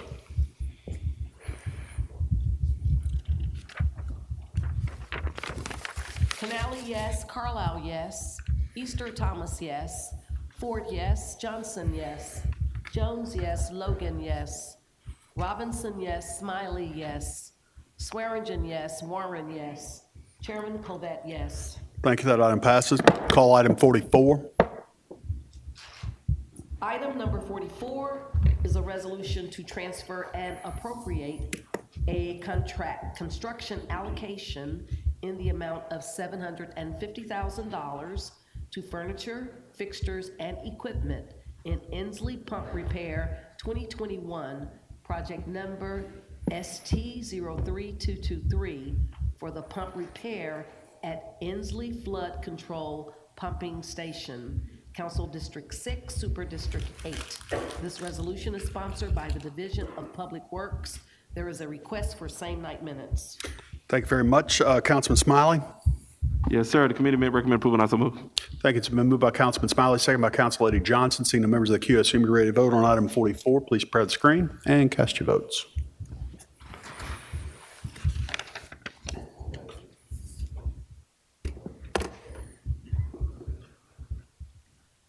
Canale, yes. Carlisle, yes. Easter Thomas, yes. Ford, yes. Johnson, yes. Logan, yes. Robinson, yes. Smiley, yes. Swearingen, yes. Warren, yes. Chairman Covett, yes. Thank you. That item passes.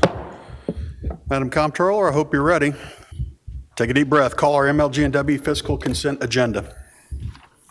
That would take us to item number 18, a resolution approving contract number 12224, interlocal agreement between Memphis Light Gas and Water Division of the City of Memphis, Tennessee, the Shelby County Government, and the Town of Collierville, Tennessee, for sewer billing services in Shelby County, Tennessee, for addresses located in the Cotton Creek area, which includes the subdivisions of Kirkland Estates, Cotton Creek, and Fox Hollow Farms, Phases 1 and 2 in Shelby County, Tennessee.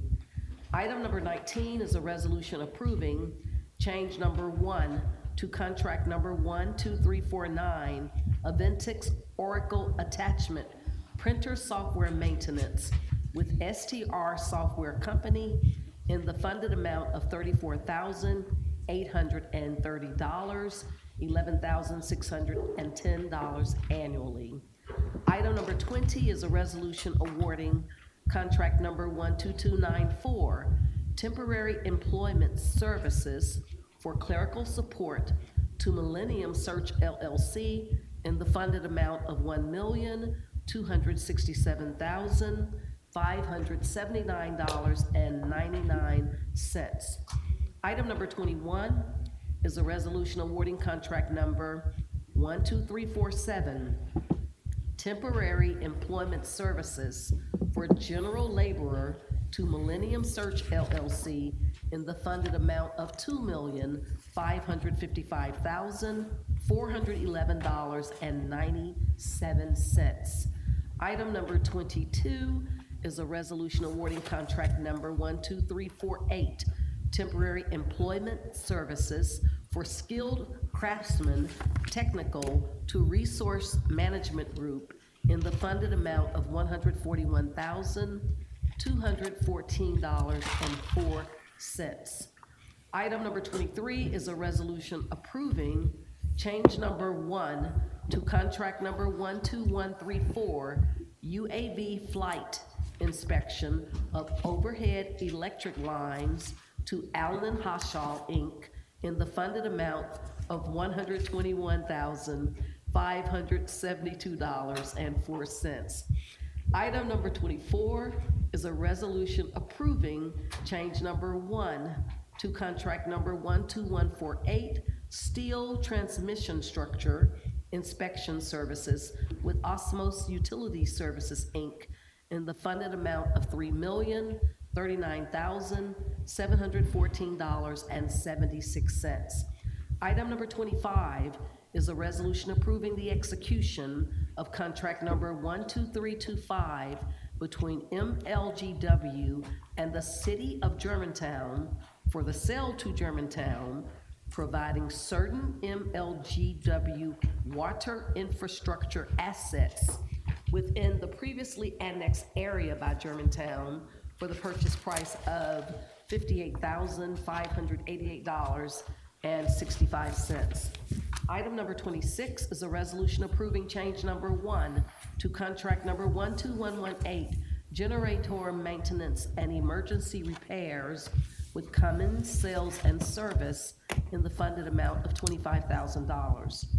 Item number 27 is a resolution awarding a purchase order to Automotive Tool Group for 3-phase bypass recloser switches in the amount of $1,369,200.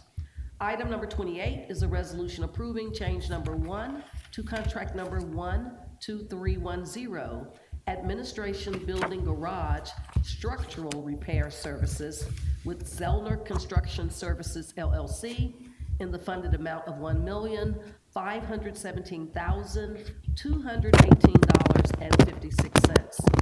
Item number 29 is a resolution approving change number 1 to contract number 12120, Trash Removal Services with BFI Waste Services, LLC, doing business as Republic Services of Memphis, in the funded amount of $185,316.44. Item number 30 is a resolution awarding contract number 12298, janitorial services to Mason's Professional Cleaning Service, LLC, in the funded amount of $242,200. Item number 31 is a resolution approving change number 4 to contract number 11921, General Pest Control and Termite Services with New Era Pest Control in the funded amount of $38,240. Item number 32 is a resolution awarding a purchase order to Automotive Tool Group for transition tees in the amount of $381,696. Item number 33 is a resolution approving hourly rates for work performed by the law firm of Archibald and Hallman, PC, employed on an as-needed basis, be increased to the following hourly rates: partners, $350; senior associates, $275; junior associates, $225; paralegals, $85; and Harriet Miller Hallman, $400. And our last item is number 34, a resolution approving the law firm of Black, Malaran, Jones, Ryland, and Griffey be employed to represent MLGW in insurance matters at the following hourly rates: Michael G. McLaren, $300; Holly J. Renkin, $250; and the paralegal, $125. Mr. Chairman, that concludes our MLGW fiscal consent items. Thank you very much. Councilman Carlisle, did you wish to be recognized before or after I get the motion in a second? Been moved by Council Lady Robinson, second by Councilman Carlisle. Councilman Carlisle, you're recognized. Thank you, Mr. Chair. I wish to remove item number 25, resolution approving the execution of contract 12325 between MLGW and the City of Germantown for the sale to Germantown, providing certain MLGW water infrastructure assets within the previous annexed area by Germantown for a purchase price of $588.65 and held for 2 weeks. Okay, I have a motion to pull item 25 from the MLG&W fiscal consent agenda and bring it back up for discussion in 2 weeks. Do I have a second on that? Second. It's been moved by Councilman Carlisle, seconded by Councilman Warner. Is there any objection to pulling this item? Okay. Board, it's been a long day already. All right, why don't we go ahead and address item 25? Is there any objection? I've got a motion and a second, so there's no objection. So that item is held. It's pulled off the agenda. We'll see that next time. We go back to the original motion by Robinson and Carlisle for the MLGW fiscal consent agenda of everything except item 25. I see no further members in the queue, so I assume you're ready to vote. Please prepare the screen and cast your votes.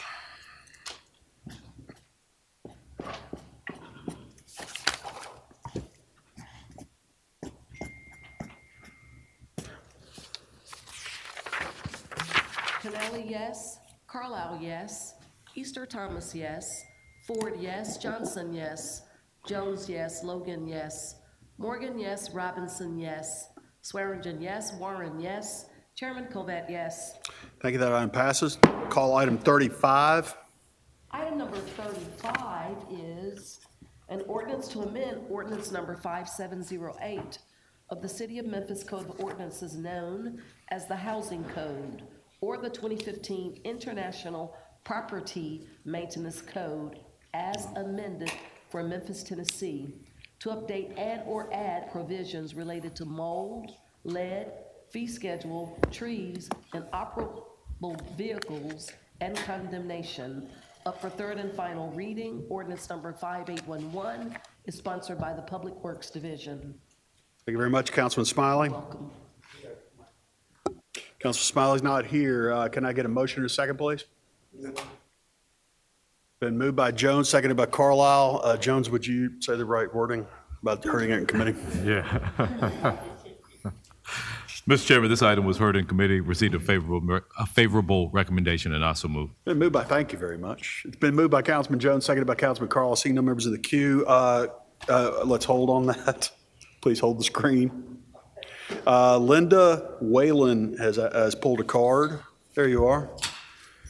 All right. Madam Comptroller, we'll need a 2-minute clock. Ms. Whalen, would you give us your name and address, and then we'll start your time, and please share.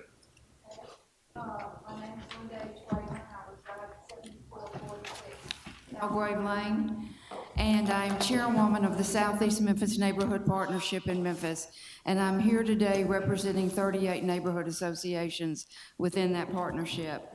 And on November the 8th, at the Southeast Memphis Partnership, Director Connect disclosed the proposed change to the above. Needless to say, the neighborhood leaders in attendance were not approved. This amendment has no parameters as to where, what type gravel, rock, pavers, brick, asphalt, and/or concrete can be placed. Southeast Memphis has the most affordable housing in Memphis, so we are an investor's dream location. Most of these investors care only about their return and very little for the communities the property is located in. There will be no oversight on their part as to where these makeshift driveways are located. We do not see 811 being called to locate MLG easements, cable cell, etc. In some cases, a permit also might be required. We do not believe this proposed change is in the best interest of our neighborhoods. Most of the neighborhoods have very little recourse as to the blight that the investor toll has taken on our areas. Thank you for this consideration. Yes, ma'am. Thank you, Ms. Whalen. Councilman Carlisle, do you wish to be recognized? I wasn't going to, but I see some signals over there. Ms. Whalen, would you mind coming back up? I just want to make sure I understand. So, is there a specific objection Yes. Yeah, would you mind sharing that with me, please? Well, I was watching my time, okay? That's all right. Come on, I can appreciate that. Thank Our you. biggest concern is the investor part of this. We have a tremendous problem with cars in the yard. It is something that MPD cannot address. It is something that code has never been able to sustain for us. In our rental neighborhoods, just in my neighborhood, I am 65% rental, and I'm at Old Germantown Road in Winchester. Now, I'm not saying that there's anything wrong with rental, but what I am saying is if we don't have a way to stabilize and sustain what is happening, then our neighborhoods, we're going from tilt and swing to down, okay? These makeshift drives, if you've been down White Station or even Perkins between Quince and Park, there are makeshift drives in the front yard, in the side yard, in both side yard. Pavers, I'm not even sure that there's gonna be any interlocking going on there, okay? Our vision is they're going to just lay a thin sheet of gravel or whatever they can get by with, okay? The owner of that property is in Timbuktu. He's not gonna care. Most of these investors do not have property managers. We just want to make sure that there are some definite perimeters, oversight as to what can and cannot be done. Yes, ma'am. And thank you for that. I appreciate that's very clear. And I've asked Director Connect to come up. I think one of the issues is what the, and I'm going to go to Director Connect here, is because I think this happened for some of the members, myself included, is what is property maintenance code, what is zoning, and then what requires a permit. And I think what we're attempting to do here is clean up some ambiguity that is already in the current code. And so we talked about this a little bit today in committee. And so let's just kind of rehash a little bit about we're cleaning up some language so that if you litigate somebody that's a neighbor, that Judge Dandridge in environmental court understands very clearly what the code says versus the ambiguity of the language that's there today, which is a dustless surface. So Director Connect, do you want to address that really clearly or as best you can? Yeah, Robert Connect, Public Works Director.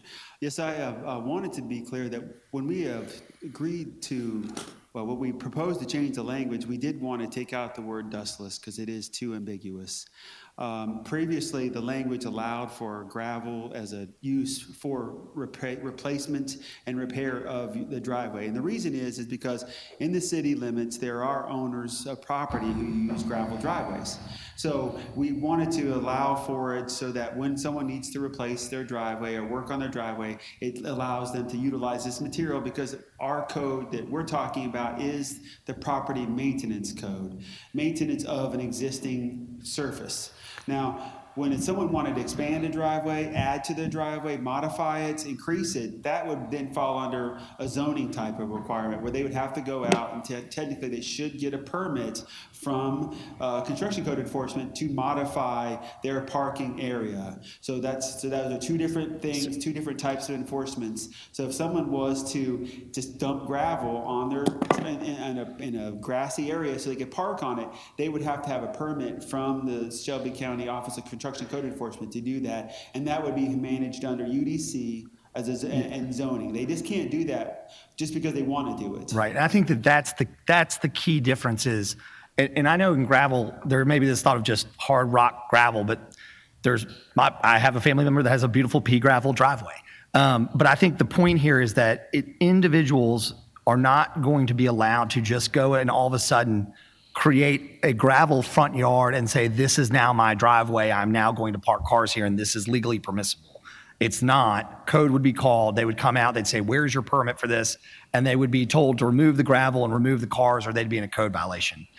But if you have a driveway in your yard that is today asphalt, and you decided, you know what, the times are changing, we want to break up the asphalt and turn this into pea gravel within the existing driveway, that's legally permissible. So it's not allowing for, because I agree with you philosophically on what's going on in your neighborhood and stopping the proliferation of out-of-town investments with bad landlords and holding them accountable.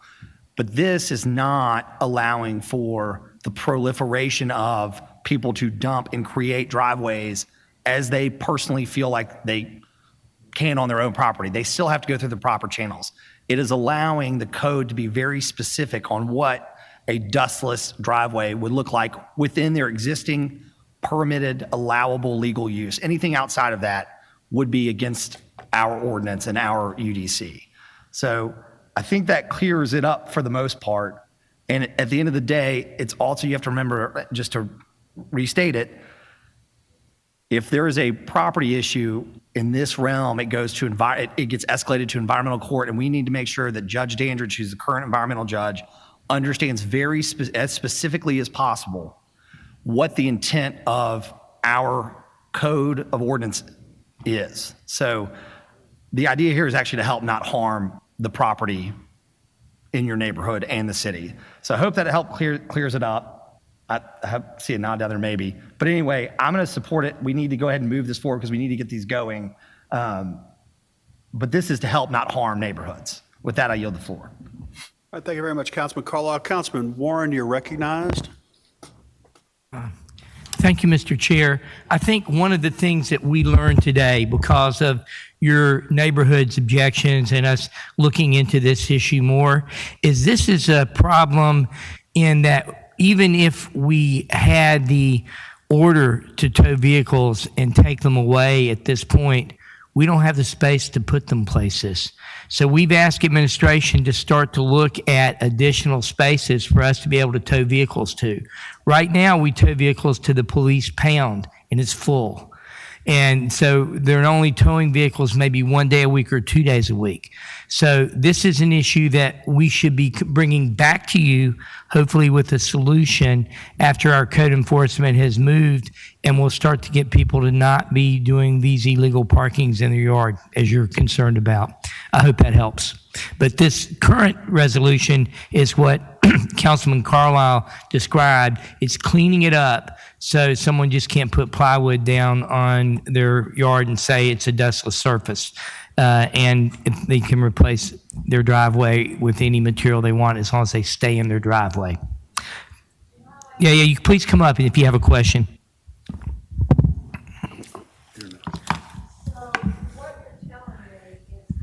These dustless surfaces, they're going to be able to park their inoperable cars on, or their wrecked cars, or what? I mean, there is a whole street that they can park on. There's a driveway they can park on. Yeah, and what we're saying, it's the dustless surface. And who's going to oversee what they pour? No, they can't pour anything. They can't make a dustless surface. All they can do is to replace or repair their driveway. If they're making something that isn't the driveway that's there, they're trying to make something on the other side of their house or in their front yard, that's illegal. This ordinance does not allow that. That's not what this is about. This is about replacing the surface of your already, legal driveway. Whether you want to take it from asphalt to stone or stone to gravel or back and forth, you can do that on your own driveway. You can't do it in your front yard. So this ordinance doesn't allow you to do that. This dustless surface was to pour side driveways. No, it wasn't. So that's where you were confused and we were confused. So that's not what this does. What this does is allow you only to replace the surface on your driveway with gravel, and it takes dustless out of it. So then the 4 cars that I have in my neighborhood that have poured gravel, code can go cite? With zoning, it's a zoning violation. You need to report that to zoning. They'll send a code enforcement officer out and begin the process of taking it to environmental court, where after we pass this, the judge will understand what we mean, and he will know so there's no confusion about what this means. If somebody does something outside of zoning,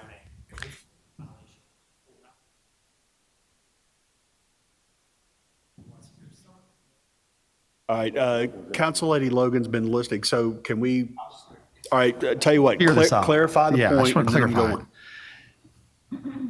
If I went and built something in my backyard, like a pool house or just a shed, and and it was a zoning violation, and you said, hey, you can't do that, and you reported me, and they came out and found that I did in fact violate the zoning, they would send me an order to tear that down.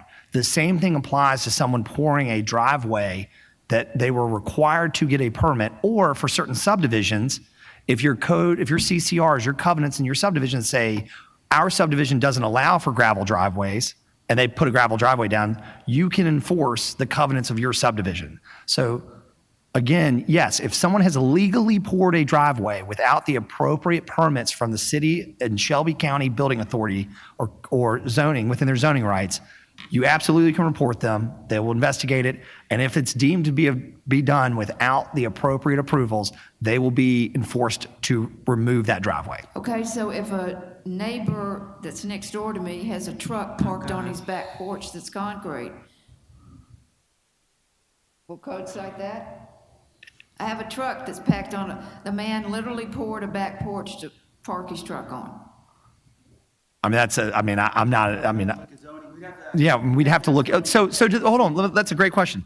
I mean, you have no idea. But have you reported that? Sir? Have you reported that to code? Oh, yeah, and you know what code said? It's on concrete. There's no law against him parking it on concrete in the backyard because it's on a hard surface. It's been there for 7 years. I have food trailers on dustless, on gravel. I have, you name it, we've got it. You go down White, I'm telling you, you guys need to broaden your horizons. Okay. Ladies too. I tell you what, Drive ma'am. down, see your city. All You right. have no idea. I represent from Quince to Tullahoma, 38 Mr. neighborhood Chair, associations. where is our You have no zoning, idea. our zoning people? Chair. All right, Do you have let's. someone from zoning here to answer this? All right, Because it everybody sounds like it's time out. about, Everybody's talking at once. Director Connect address the issue, and then Council Lady Logan has been waiting patiently to also offer some thoughts and maybe clarify. Please share.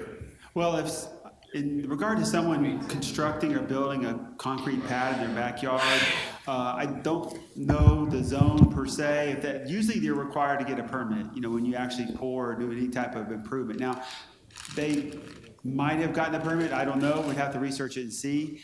If they did legally get a permit, then yes, that would be permissible because they got a permit to construct a parking pad in their backyard and use it for their own purpose. That, I would have to research it beyond that, sir. Okay. Let's do this. Councilman Warren, before we could do a couple of things, but I'd like to hear from Council Lady Logan, who's been more than patient. But then what we can always do is I can put this case to the side. We can hear the next one while we bring somebody down potentially to further address. Is that? Thank you. All right, Council Lady Logan, why don't you have the floor? And again, my apologies. No problem. And share. Thank you, Chair. And hi, I'm the chair for the Raleigh Partnership. And this morning in committee, I had the exact same question, and we took a long time this morning to talk about it. But I wanted to just share what was shared this morning because it helped me understand what this particular ordinance is in reference to your question, because I too had a question about the gravel. And it was communicated this morning that currently they have a right to certain surfaces, but the dustless notation in there left it ambiguous. So this ordinance spells out what you can do. Currently, gravel, asphalt, and two others are allowed already without us doing anything. And pavement and one more. But anyway, they're already there. That's already legal. What this ordinance is doing is clarifying dustless, because that was ambiguous. They could put anything, plywood, anything. So they're not adding gravel because it's already there. They're just clarifying the four things that are permissible, which gravel is already in it. So if we don't do anything, gravel is already a part of that process. So this conversation about what about this and that would, what you just asked about them putting in the back, that's a whole nother conversation. But this particular ordinance is only clarifying that they can use those four things. That's what was explained this morning. And if you explain it just like it was explained this morning, I think she'll understand. Well, I would like to add that her point is valid, that there are problems with citizens parking on the grass. That's not what this is about. Her community, like many communities, are frustrated by the fact that we have people continuously violating that ordinance and illegally parking on the grass. So, we spoke about the fact earlier that, we've added a second shift, a swing shift, because we try to be more prominent in different times. Ms. Whalen and people in her representative group are clearly really frustrated by the fact that, we haven't been able to resolve the base issue. The base issue being people are parking on the grass, and we have not been able to correct it. That is an issue that we are we're trying very closely to address by increasing our staff and by being out at times to address it. You are correct. When we talked about modifying the language and removing the word dustless and just putting the word gravel, that was what it had originally been before.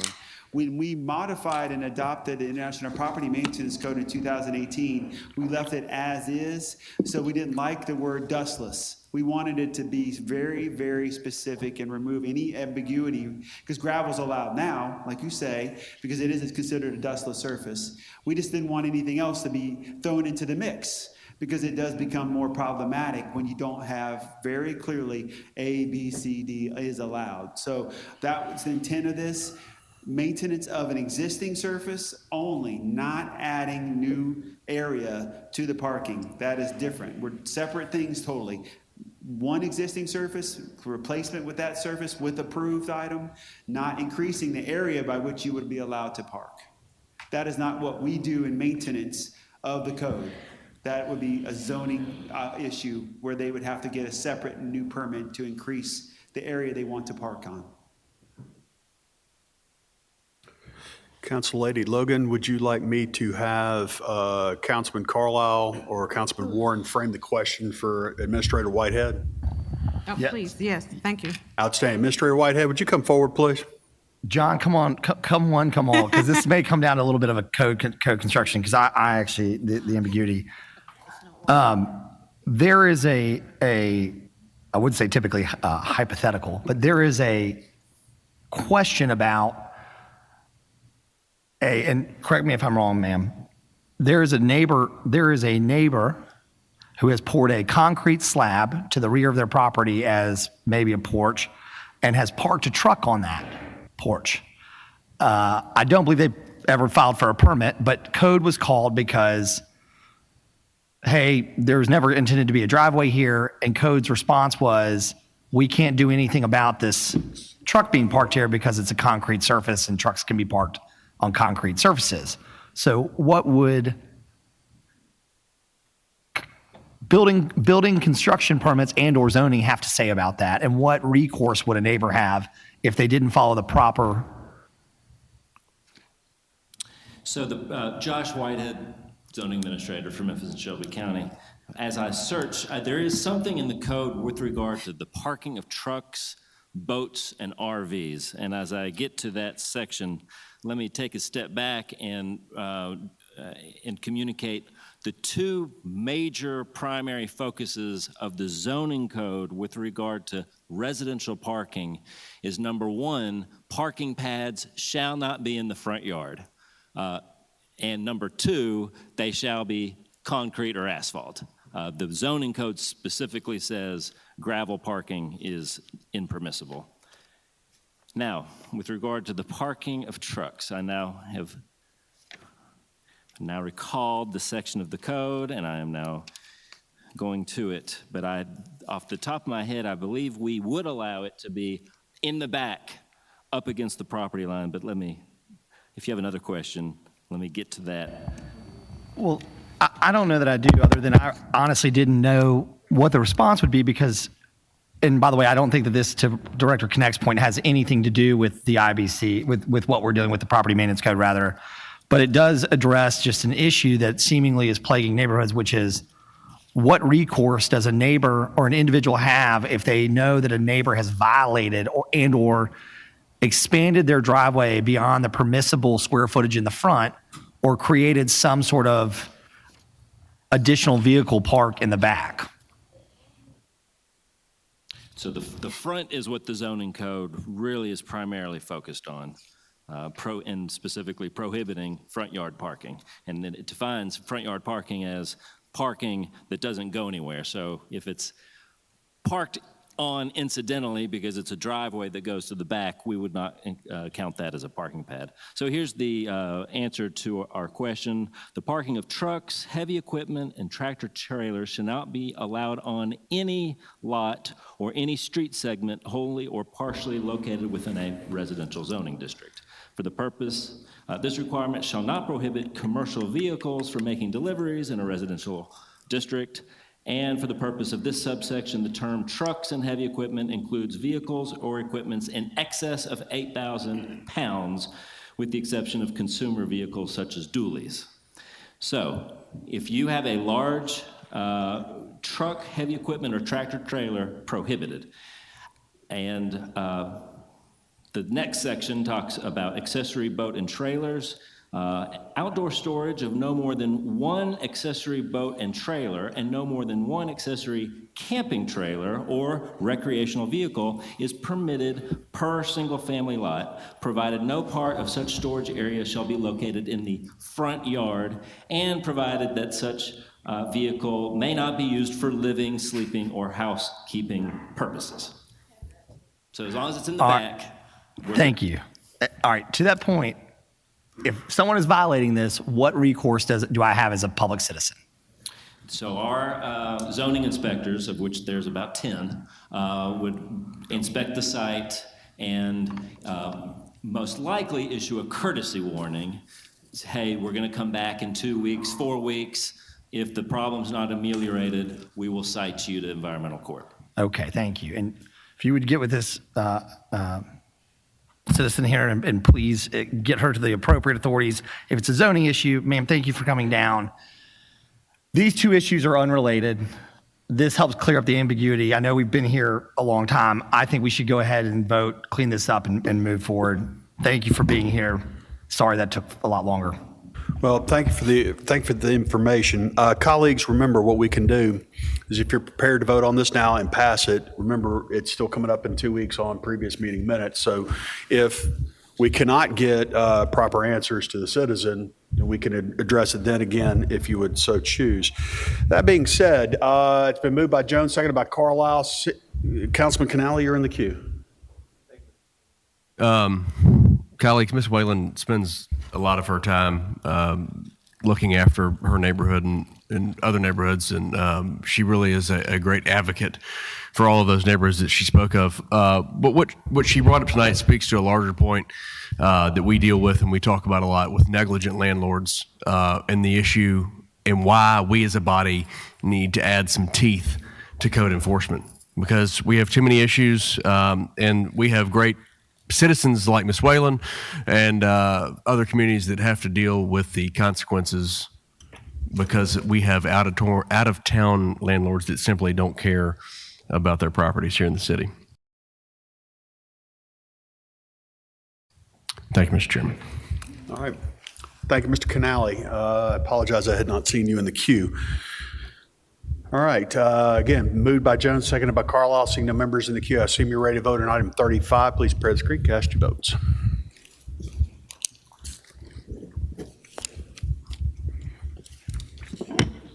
Canale, yes. Carlisle, yes. Easter Thomas, yes. Ford, yes. Johnson, yes. Jones, yes. Logan, yes. Morgan, yes. Robinson, yes. Smiley, yes. Swearingen, yes. Warren, yes. Chairman Colvett, yes. Thank you. That item passes. Call 36. Item number 36 is a resolution requesting the approval of the sale of city-owned property known as 273 East Maryland Avenue, Memphis, Tennessee 38126. Parcel ID is number 013-033-00007 for $850. This is in District 6, Super District 8. This resolution is sponsored by General Services. Thank you very much, Councilman Smiley. Thank you, Chairman. The committee recommend approval. I so move.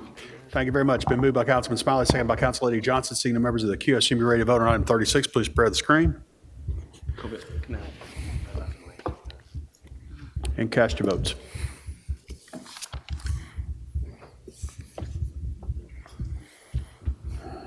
Canale, yes. Carlisle, yes. Easter Thomas, yes. Ford, yes. Johnson, yes. Jones, yes. Logan, yes. Morgan, yes. Robinson, yes. Smiley, yes. Swearingen, yes.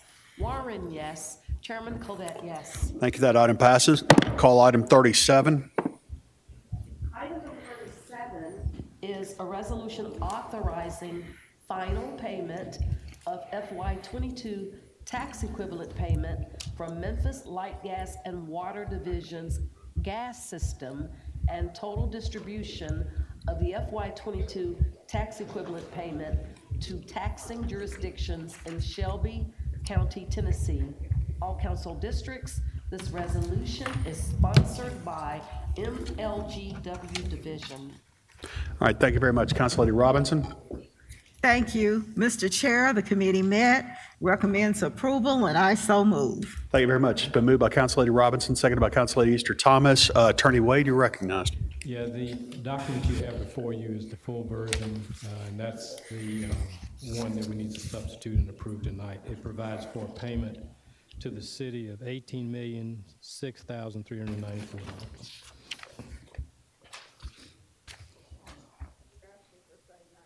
Yes, we are. And to correct the record for the second time, this resolution is sponsored by the MLGW committee, not by MLG&W. This is your resolution, not theirs. Okay, very good. So we've had clarification from our attorney. I heard, and this was, as I did upstairs in executive, there is a request for same night minutes on this item. Councilman Warren, you're recognized. Yes, I may have heard incorrectly. Was it 19 million or 18 million that the payment is? I'm looking at 19,051,405. Is that correct?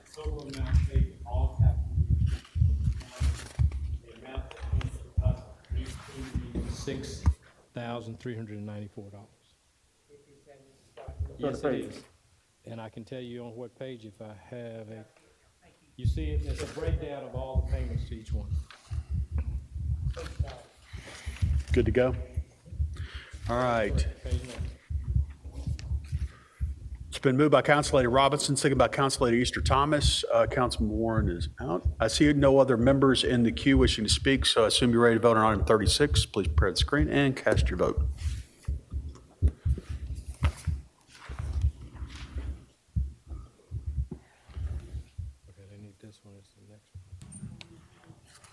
Please show the votes.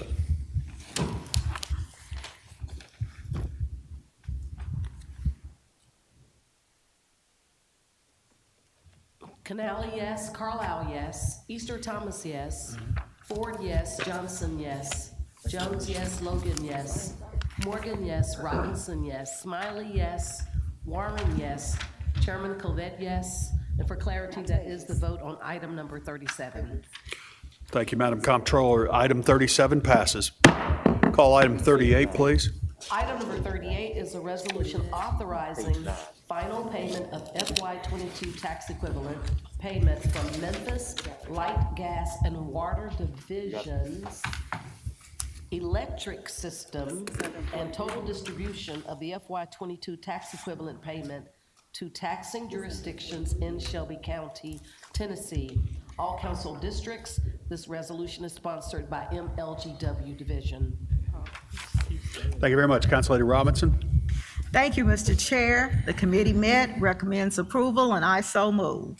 Thank you very much. Been moved by Council Lady Robinson, seconded by Councilman Warren. Attorney Wade, you wish to address? Yes, the same with this one. There is a full and detailed resolution that needs to be substituted and adopted.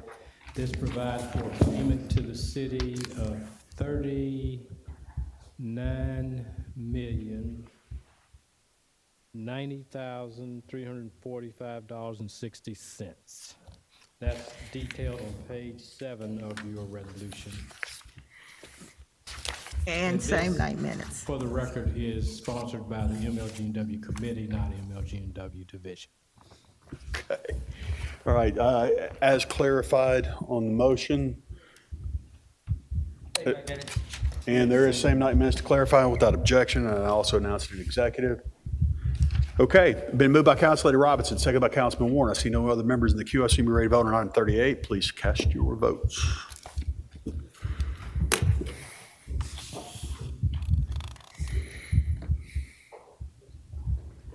Canali, yes. Carlisle, yes. Easter Thomas, yes. Ford, yes. Johnson, yes. Jones, yes. Logan, yes. Morgan, yes. Robinson, yes. Smiley, yes. Swearingen, yes. Warren, yes. Chairman Covett, yes. Thank you very much. That item passes. Call item 39.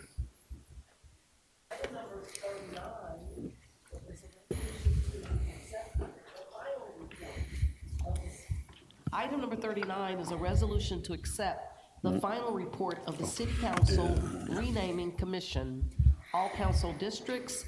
This resolution is sponsored by Councilwoman Easter Thomas. All right, thank you very much. Councilman Smiley.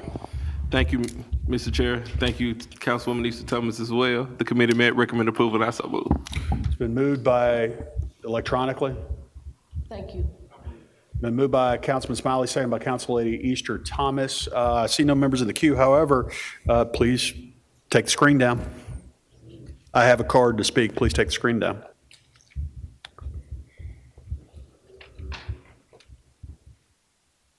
While she's taking that down, Luis Garcia, there you are.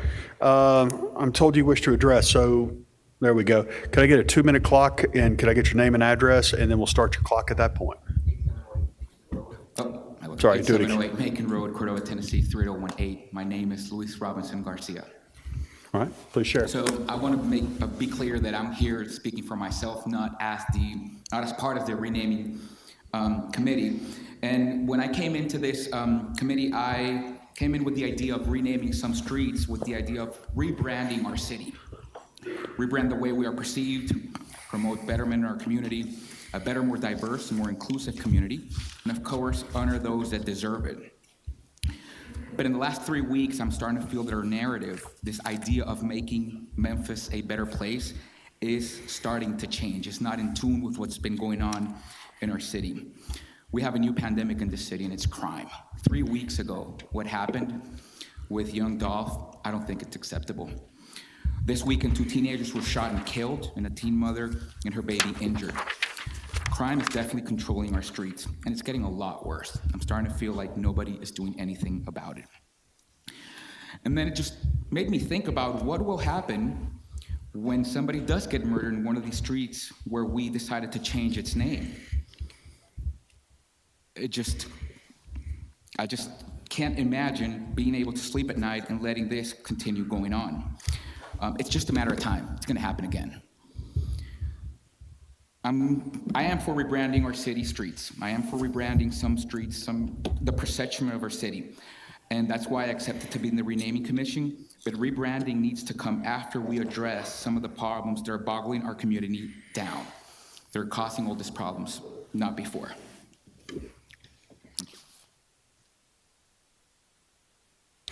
All right. Thank you, Mr. Garcia. Councilman Smiley, you're recognized. Mr. Garcia, thank you for addressing our body. And I'm not really sure, was there a request asked of this council?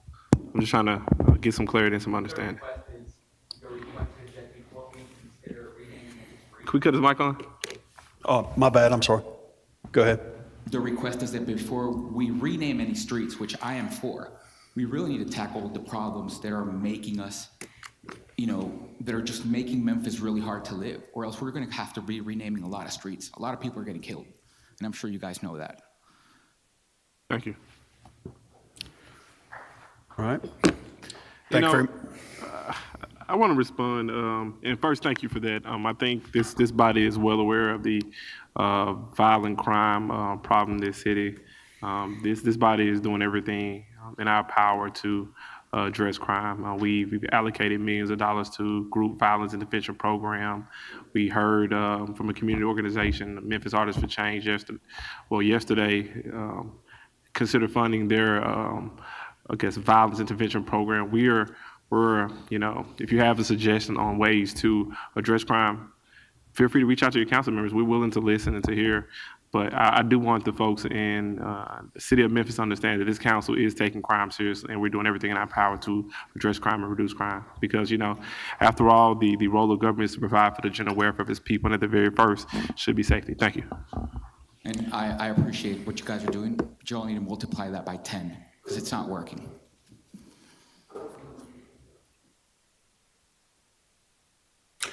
Okay, thank you, Councilman Smiley. Moved by Smiley, seconded by Easter Thomas. Seeing no members in the queue, assume you're ready to vote on item 39. Please cast your votes.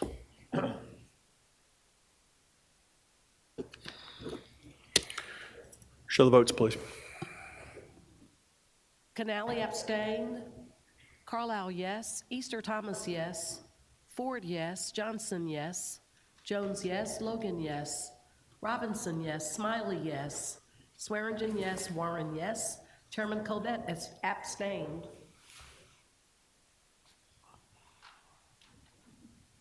Thank you. That item passes. Got ahead of myself. All right. Brooke, unless, Chief of Staff, unless I am incorrect, I've covered everything except item 40. All right, Madam Comptroller, call item 40, please. Item number 40 is a resolution vetoing report and recommendation of MLGW IBEW Impasse Committee approving the last best offer of IBEW, all council districts. This resolution is sponsored by Councilman Canale. All right. Councilman Canale, I'll recognize you to, to bring it to the floor.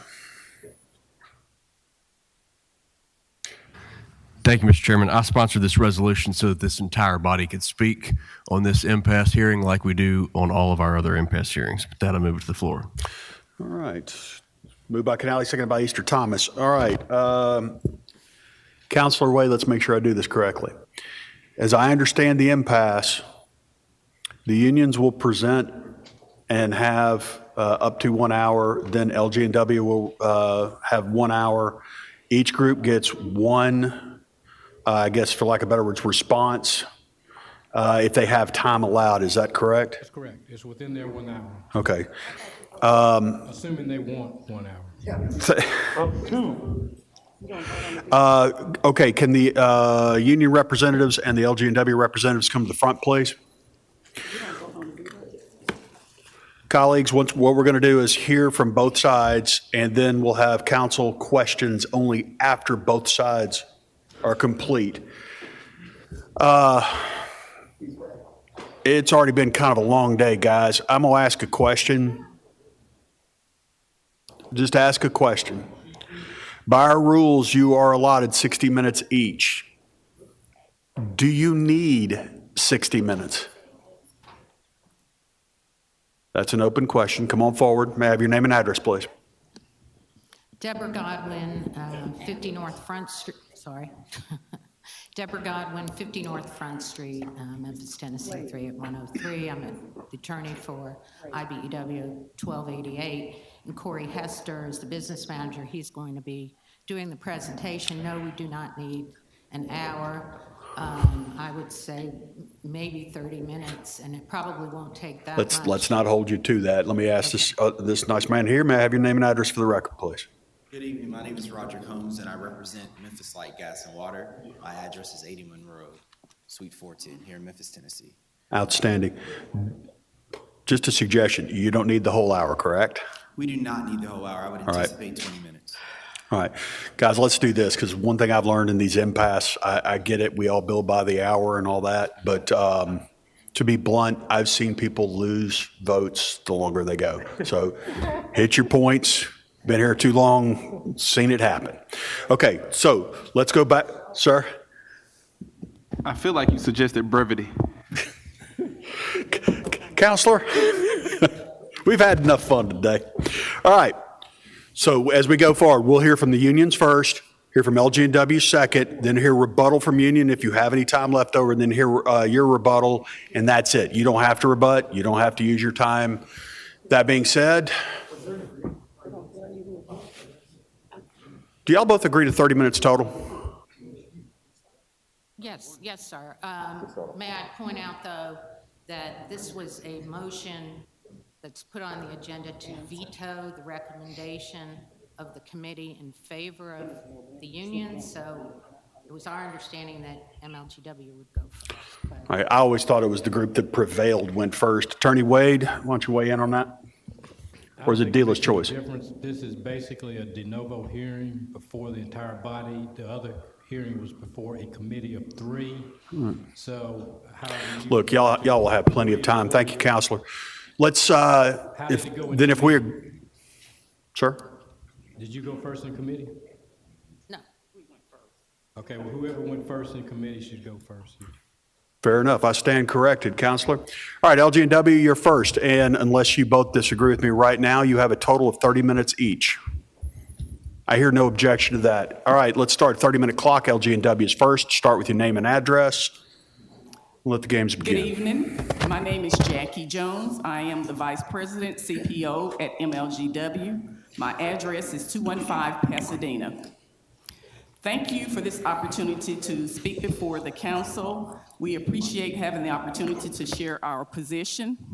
And our position is that we want to do what's best for all our employees, for our bargaining unit employees and our non-bargaining unit employees. But we want to make sure that we're balancing that with doing what's best for our customers. It's important that we be good stewards of our financial resources. And again, we want to make sure that we're paying our employees fair and equitably. But again, we want to balance that with doing what's best for our customers, which I believe would be everyone in this room.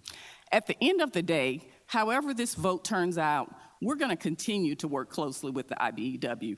We've got a good working relationship with them. We're one company, we're in this together, and so we're going to do what's best for MLGW, our employees, and our customers at the end of the day. And with this, I'll turn it over to Rod Holmes. Thank you.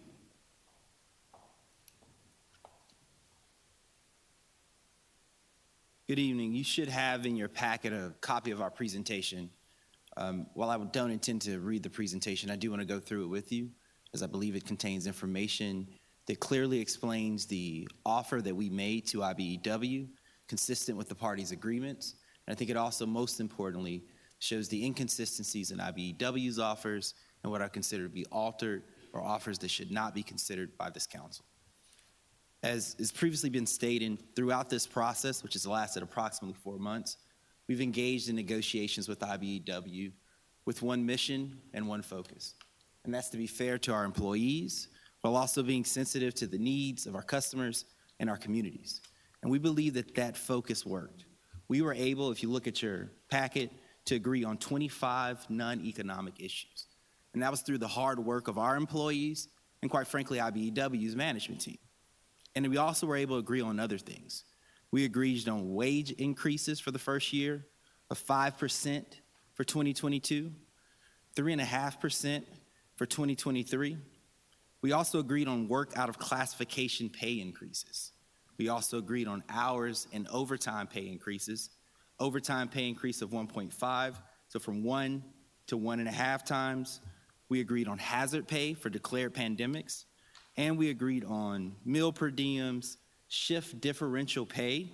These are all things that we agreed to give to our employees, recognizing their contributions and their hard work. But again, by being sensitive to the needs of our customers and our community. We also agreed on something that's particularly important today, that we would give our last best offers by November 1st, 2021 at midnight. If you look at your packet, you can see the document that was executed on October 27th, 2021 by CPO Jones and the business manager, Corey Hester. With that agreement in mind, on November 1st, 2021, Memphis Light Gas and Water sent IBEW its last best offer. And on that same date, consistent with our agreement, IBEW sent us their last best offer. And we clearly had gaps or we wouldn't be here today. And those gaps were found in Article 37, related to holidays, Article 42, which is the salary schedule, and the proposed upgrades. For clarity, the proposed upgrades are simply, we both agree that there are jobs that need to be moved through wage grades or upgraded. We just disagree on which jobs. Let's address the first one, Article 37. Article 37 relates to holidays. This one centers around Juneteenth. IBEW has proposed that we add a 14th holiday to our existing schedule. For clarity and just to be clear, we currently have 13 paid holidays. That is consistent with what the city of Memphis provides, and it's also consistent with what Shelby County provides. 13 paid holidays. Their last best offer is for us to give another paid holiday at a cost, quite frankly, that goes to our customers and our community at large of $3.1 million between 2022 and 2025. What we've consistently told IBEW on at least 4 occasions, we've told them this in writing, although not our last best offer, and we've told them this verbally, that while we support Juneteenth, we support celebrating Juneteenth, we think that the fiscally responsible thing to do is to swap a date out with our existing 13 holidays. We've told them that numerous times, and as we sit here today, I've been asked by our CEO to assure you all that we stand committed to doing that, irrespective of your vote today. We are committed to working with IBEW to swap out one of our existing 13 holidays in order to recognize Juneteenth. We believe that our proposal regarding the holiday, or Article 37, is the one that's fiscally responsible and again meets our mission and our focus that we talked about earlier. The second issue is Article 42. Now, Article 42 is our salary schedule. Again, Article 42 is found in our MOU, and we seem to all agree on a 4-year term. We also, as I mentioned earlier, seem to agree that for the first year, we are going to give our employees a 5% raise. We also seem to agree that we're going to give them a 3.5% raise for the second year, so that's 2023. Well, here's where we differ. What we'd ask for is what's commonly referred to as a reopener, or stated another way, an opportunity to reevaluate the appropriate raise that should be given in 2024 and 2025. Now, I don't think you have to have a degree in economics to understand the reason why. We're in the middle of a pandemic. There's such uncertainty around revenue, there's uncertainty around inflation, and other factors that would clearly affect our ability to properly give our employees raises. Now again, as I mentioned when we started, our goal is a balancing act. We're being fair to our employees, but we're also being sensitive to the needs of our community and our customers. And we think by simply giving us an opportunity to come back in 2 years, sit down with IBEW, which takes nothing from them, sit down with them and figure out what's the appropriate wage increase, helps everybody and supports all of our goals. There's also another thing we'd like to do during that reopener. We like to have an opportunity to look at Article 14, Article 18, and Article 28. And when I say look at, we like the opportunity to reevaluate and negotiate the clear language in those articles as well. Again, none of these offers or our willingness to renegotiate takes anything from IBEW. We're just simply looking to give them something that's fair and a proper opportunity to evaluate that. Third, I mentioned there was a third thing on our list, and this relates to bargaining upgrades. Now, I think that if you're an expert in something, that you should give that opinion, and if you're not, you should hire an expert. And that's exactly what we did. Understanding the complicated nature of looking at salaries and wages and which positions should or should not be upgraded, we had a contract approved by this council and our board, and we hired Korn Ferry. Now, Korn Ferry, some of you may be familiar with and others may not be, but their entire existence is to analyze and review job data to determine which positions are properly classified and which ones are not properly classified for one reason, for upgrades.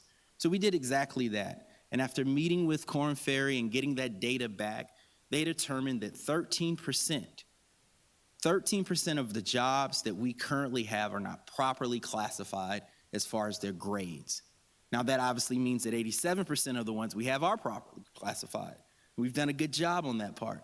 But recognizing that we have that 13%, we set out on a plan and offered to IBEW to rectify that problem using The data, again, not our own thought process on it, not an internet research. We took the experts' opinions, and they said 13% of the positions need to be upgraded. Now, those positions are from grade 2 to grade 5. We extended that offer to IBEW. You should see that in front of you here. Again, Korn Ferry, best practices, proven methodology, and we believe that that's what should be followed in determining which jobs to upgrade. We shouldn't simply be picking jobs that we like. Now, that was our offer to IBEW. That offer, again, was sent on November 1st. It was compliant with our agreement, and we believe that it was fair to our employees while being sensitive to the needs of our community and our customers. Now, we received an offer back from IBEW, as I mentioned, on November 1st. And that offer, this is an important part, was 10 pages. That offer did not include a schedule or salary schedule for 2024 or 2025. That offer on November 1 was sent to us via email, received, and again, it had 10 pages. That offer, if you look in your packet, at the top of it says MLGW and IBEW's November 1st last best offers. Now, following that date, on November 3rd, we received another document from IBEW. And this document was starkly different than the offer we received on November 1st. And we advised them in writing and in person that we were not accepting that document because it violated our agreement. Now, this is the agreement that both parties entered into, if you recall, on October 27th, 2021.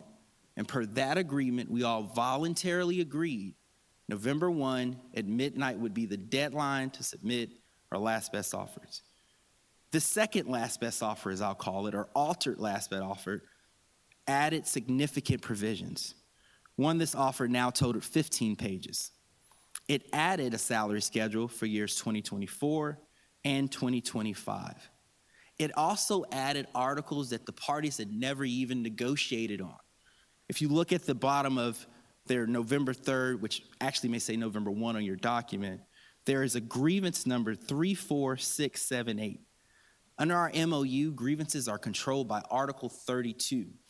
If you look at the designation of articles that was provided to the Impasse Committee, Article 32 is not listed upon that agreed list of articles to be discussed at Impasse. We have a process for grievances. This grievance is currently working through that process, and it is not properly before this body. We believe that's a point of order that you all should consider. They also had in this new proposal their own proposed upgrades. Now again, November 1, no upgrades. This November 3 offer, they have upgrades to approximately to numerous positions. And these upgrades that they're now proposing, they didn't provide us with any data to support it. They just seemingly picked various jobs that they wanted to see upgraded or otherwise expanded. Those job upgrades covered 26 classifications, and if you guessed it, they didn't include any of the ones that we suggested. Now, our focus on our upgrades are solid based on data from Korn Ferry and relate to positions or grades 2 through 5, so obviously our lowest paid employees. The upgrades that we got from IBEW, which were untimely, unsupported by any data, although we had asked for it multiple times, did not include grades 2 through 5. Instead, their upgrade request focuses on our most highly compensated employees in their unit. Finally, again, if you take time and look at the offers and what we've offered to them and what they've offered to us, some of this comes down to cost. We've provided you all with a cost analysis. That is also found on page 18 of your packet. And what we've done is simply outline the last best offer for the union and the last best offer for Memphis Light Gas and Water. And the difference between the two offers is that IBEW's offer is $10 million more over the same period of time. And we've provided those numbers from you on this spreadsheet. It's clear and easily to read. In closing, and I think I've done this in less than 20 minutes, I want to stress that our offer is one that truly provides what our customers and our employees needs. It provides a balancing act of fairness and sensitivity. We are giving, and I want to stress this, wage increases of 5% for 2022.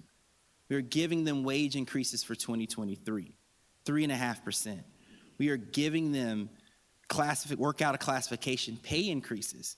We are giving them shift differential pay increases.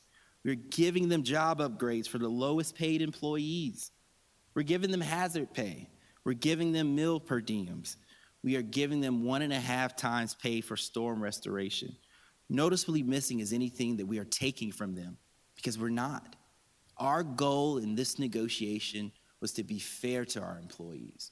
And we believe that the offer that we've presented to them is fair. Thank you for your time.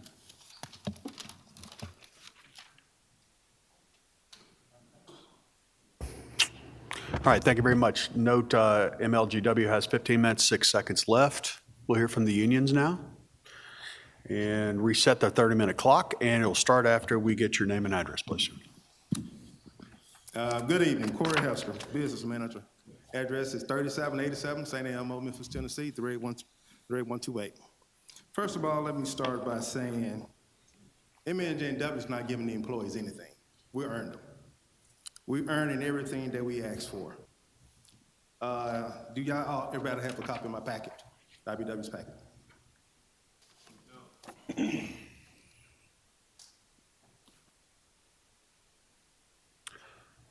Packet was sent to Ms. Hyman and to be distributed to all of the council people.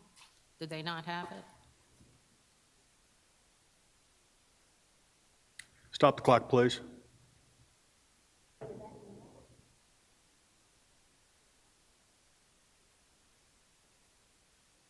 Check the back of your notebooks, I'm told.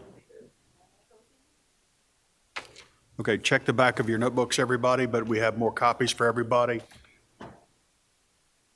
In the interest of fairness, go ahead and restart the 30-minute clock at 30 minutes.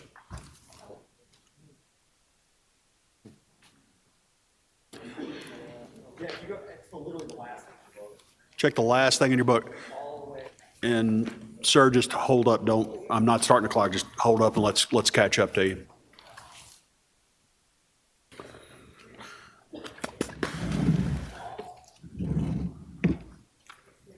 You're going to run me out of Nicorette gum today.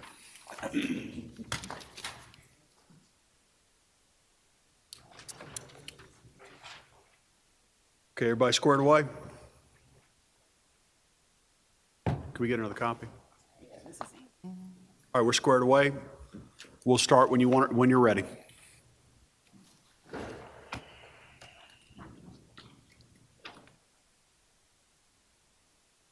Yeah. We ready? Okay. Let me address one quick thing early. MLG&W saying our package changed. It never changed.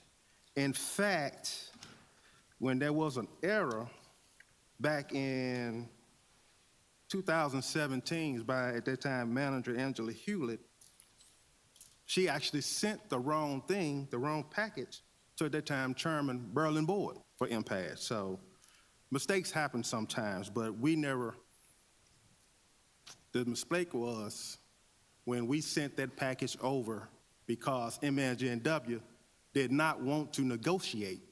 On the last day, they came to our office and only stayed an hour and a half because they did not want to negotiate.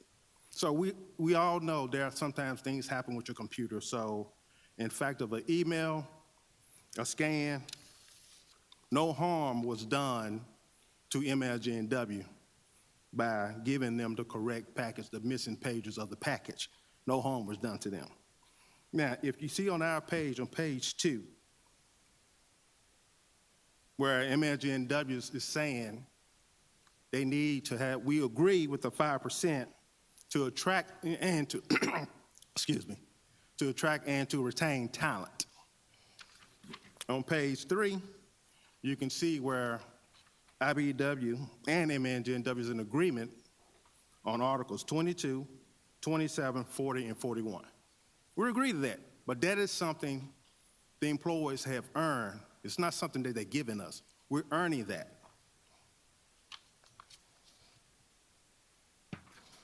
Page 4, here's the problem. Article 37. Yes, we asked to add Juneteenth as a holiday. MLG&W did not put that in their final package prescribed by the ordinance. And let's talk about the ordinance. Let's talk about that. Article 45 of the memorandum, a book in which has J.T. Young's signature on it. He is agreeing to how we should negotiate. We're supposed to exchange packages on July 1st. Well, IBEW lived up to that. MNGW did not. We did not receive a package outlining what they wanted to change in the memorandum. The only thing we got was a sheet of paper saying they wanted to negotiate. So let's talk about following the rules and being fair and following the ordinance. They violated that, and they're still violating that ordinance today. 2019, IBEW won at impasse, won to create a position for a lead lineman. MLG&W is still violating that today. In that ruling, it said to compensate for that. They have not compensated none of those men today. To this date, that ordinance has not been followed. And we want to talk about treating it, being fair to the employees. Yes, we did ask for Juneteenth. We felt like this was something that was worthy of our employees. So to ask for an additional holiday, we felt like it wasn't out of the ordinary. Article 42. We're in agreement with the 5%. We're in agreement with the 3.5%. We just differ on the last 2 years.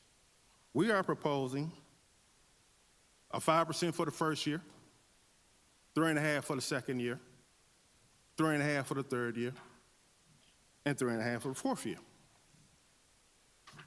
And yes, we are asking for certain jobs to be upgraded. Some of the jobs that we are asking to be upgraded are the various jobs that MLG&W is paying a contractor here to do, paying them for 5 years, $125 million for 5 years. That's $25 million a year. And you're paying those particular people that premiums pay. Why not pay the employees that are still here, who still live and work in this community? Why not pay those employees that premium pay? Yes, we are asking for some jobs to be upgraded, but it's not out of the ordinary. The jobs that we are asking to be upgraded are some of the same jobs that they use their corn ferry study on, that's paying these positions that we're asking for $8 to $10 more out of their own study. Now, we are asking that this committee uphold the recommendation that was afforded by the impasse committee. There is no reason why MLG&W cannot afford to upgrade these positions, and there's no reason why MLG&W cannot afford to agree to a 4-year contract with salaries. That is not nothing new. This is a practice we've been doing since 1970. From that point in time, from 1970 to 1983, that has always been 1 to 2 years that might negotiate, but in the 1980s, it went to a 4-year. And we've been doing that process ever since. Even when Joseph Lee was president, he wanted to negotiate 1 year so he can learn the company. And then he came back in 2006 and negotiated a 4-year contract with wages. So that is not nothing new to MLG&W. We've been doing it ever since. We're only asking that the employers be treated fairly.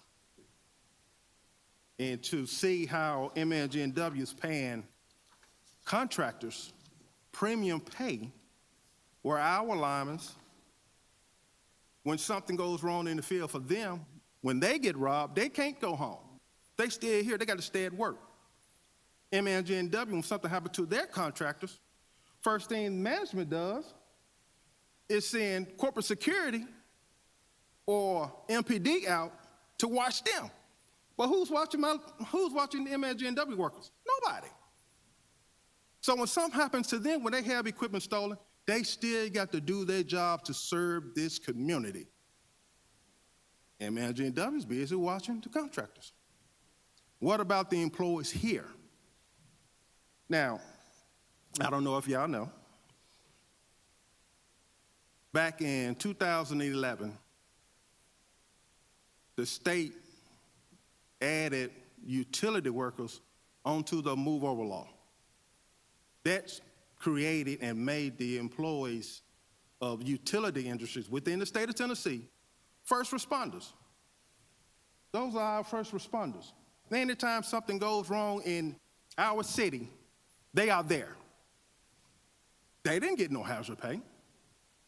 They didn't get no bonuses, but yet the employees at MLG&W still going in houses, still going in backyards, still at work. Throughout the snow and ice we had, they still there. So to ask MLG&W management to give us a 4-year contract with wages and some upgrades for the jobs that hired contractors are doing, we felt that was being fair. Yes, we can't get all the jobs upgraded, but we only asking management to treat us fairly.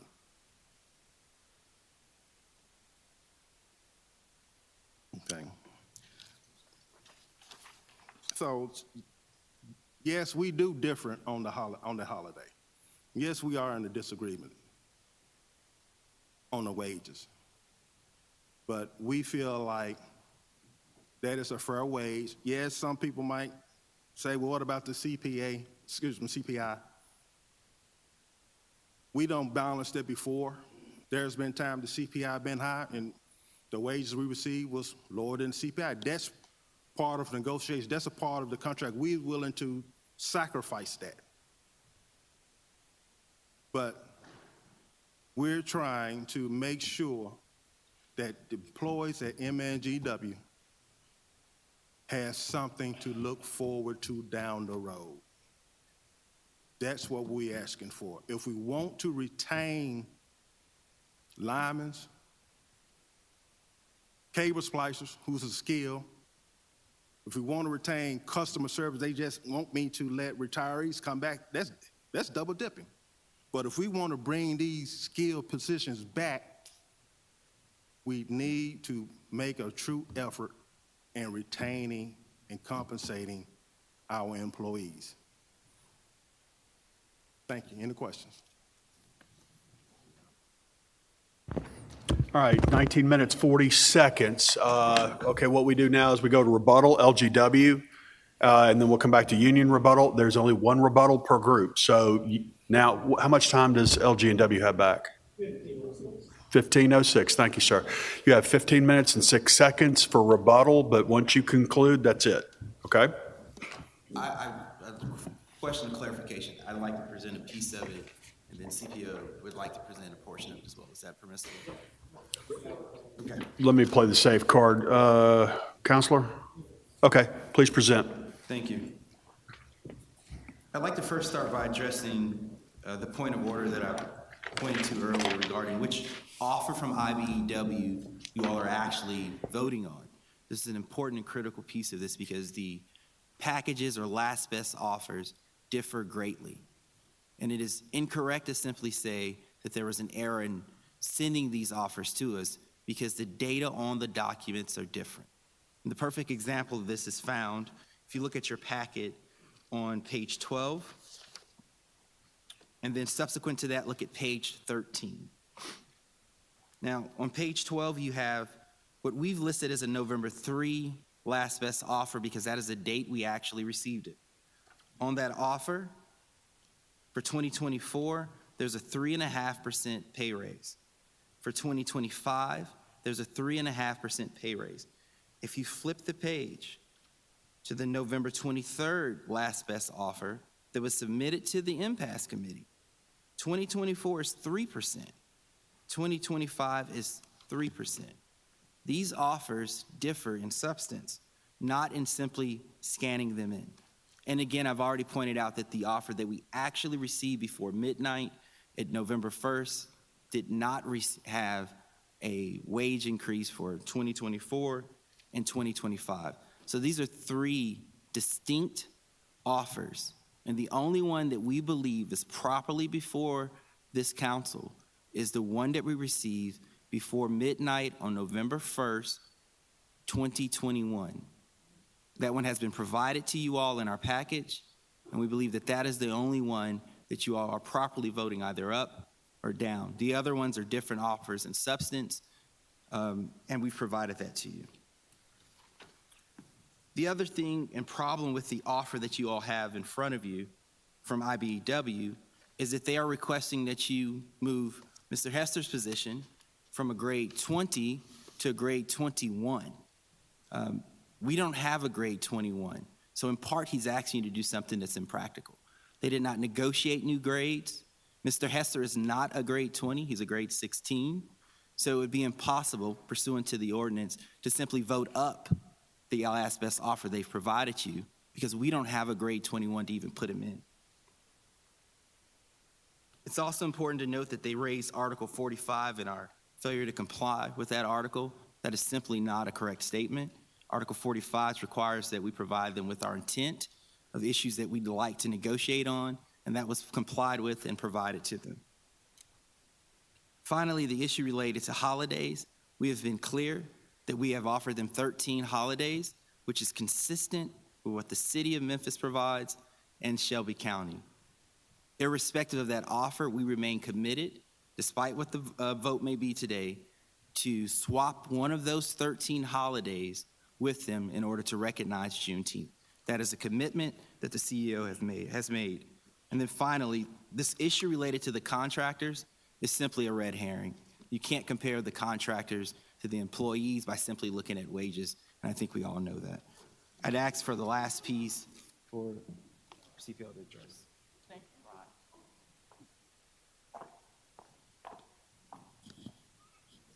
I would like to direct you back to page 17, the IBEW proposed upgrades.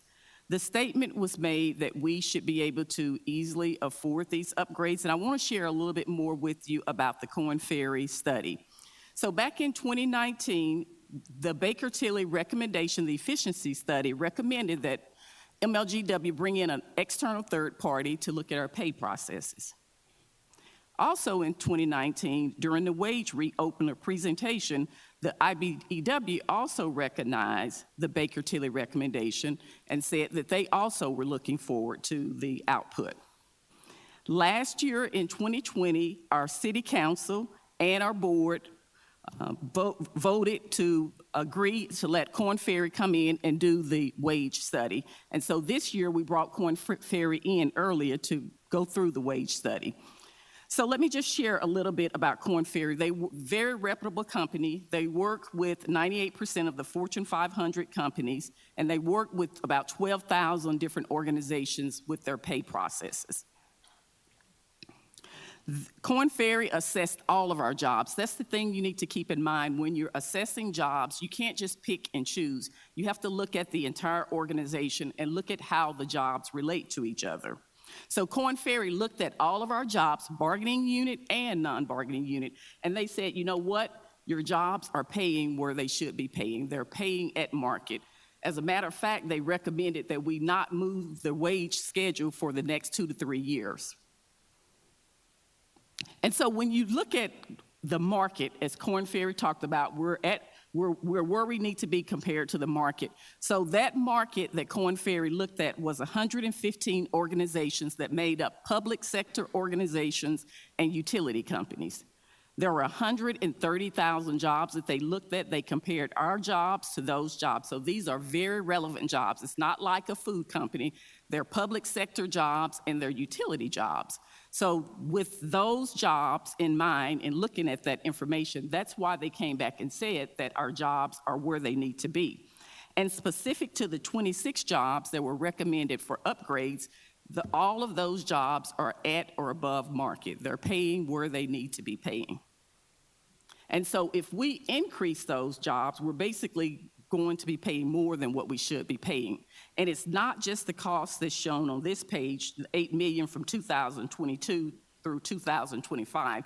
There are other implications when you upgrade jobs. So for instance, if you've got a grade 8 job and the recommendation is to upgrade that to a 10, well, you've got some feeder jobs that are 7s that feed into that 8 job. So if you're going to move 8 to 10, do you need to move the 7 jobs up to 9? Also, you have to look at the jobs that are on the same level, the other 8 jobs. Do you move those up?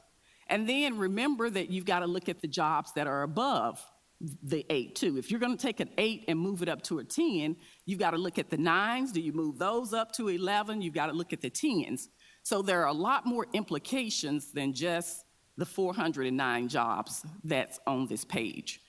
And what happens eventually, if you continue to move these jobs up, you get into wage compression, where you're basically got IBEW jobs that are bumping heads with foreman jobs. So then you have to move foreman jobs up and you move supervisor jobs up. So again, these are unnecessary costs because Korn Ferry, the expert, has said that our jobs are paying at market and we should not move our wage structure for the next 2 to 3 years. The last thing I want to mention is that we do look at jobs from a local standpoint. Atmos Energy was part of the Korn Ferry study. We look at regional jobs, or they looked at regional jobs, Nashville Electric, and they also looked at national electric company jobs as well. So it's local, regional, and national that made up the market of jobs that Korn Ferry looked at that were like jobs similar to ours. And that's all I have. Thank you. Thank you, ma'am. All right, real quick, Mac, did I get your name and address for the record? Jackie Jones, CPO VP at MLGW 215 Pasadena. Okay, thank you so much, Ms. Jackie. I just wanted to make sure I did everything right.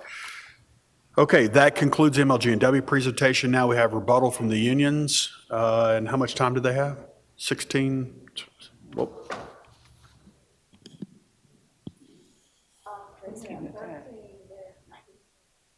1938.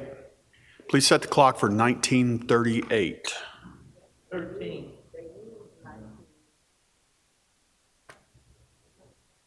Hold on one second.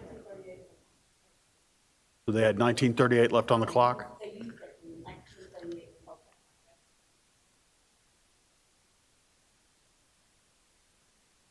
They used 1938. Is that? It was down to 1938. Set the clock at 1938, please, Madam Comptroller. Yes. Please share. All right, thank you. Let's clarify one thing, a couple of things rather. IBEW just did not pull these jobs out of our hat. We did a study as well throughout our 10th district office. So the jobs that we have, we did our own survey with those jobs. Now, MLG&W wants to say that they did a regional study with the Korn Ferry. No, they did not. It was actually a global study. Even in their own study, they compared a lineman to a fast food worker, saying workers work, the workers the same. There is no fast food worker that I know that can leave Burger King and come out here and climb a pole or throw a switch or splice cable down in a manhole. That work is not the same. That's what we do at MLG&W is a very dangerous work. What we do here at MLG&W save lives. we keep the light on, we keep everybody warm, we keep everybody water flowing. That's what the employees do at MLG&W. We're not here just trying to rob the city as MLG&W manager wants you to think. We understand that the city that we live in, we understand the plight of our communities. Some of our very own men and women live and work in these communities. We understand that.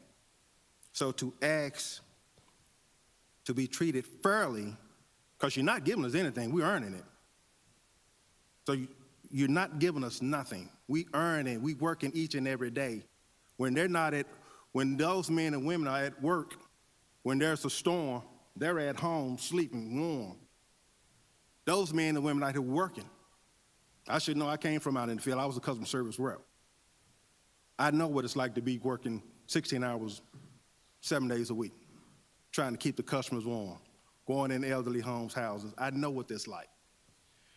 But to Rod Holmes saying we didn't meet the requirements, and I'm gonna say this again, no, MLG&W did not. Our memorandum has been on property. That particular language in Article 45 has been on property since 1970.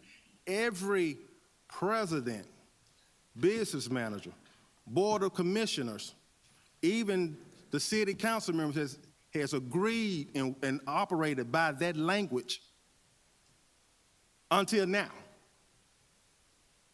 Until now. Where they felt like they shouldn't have to provide us with a package. If anything, this body should void out their last best offer because they did not meet the requirements of Article 45.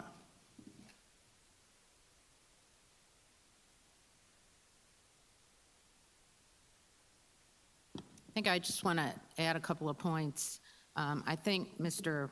Holmes' remarks about the union changing their last best offer are really disingenuous. Let me explain what happened. The union tried to meet with the company in person. The company left the last day of negotiations and they exchanged last best offers by email.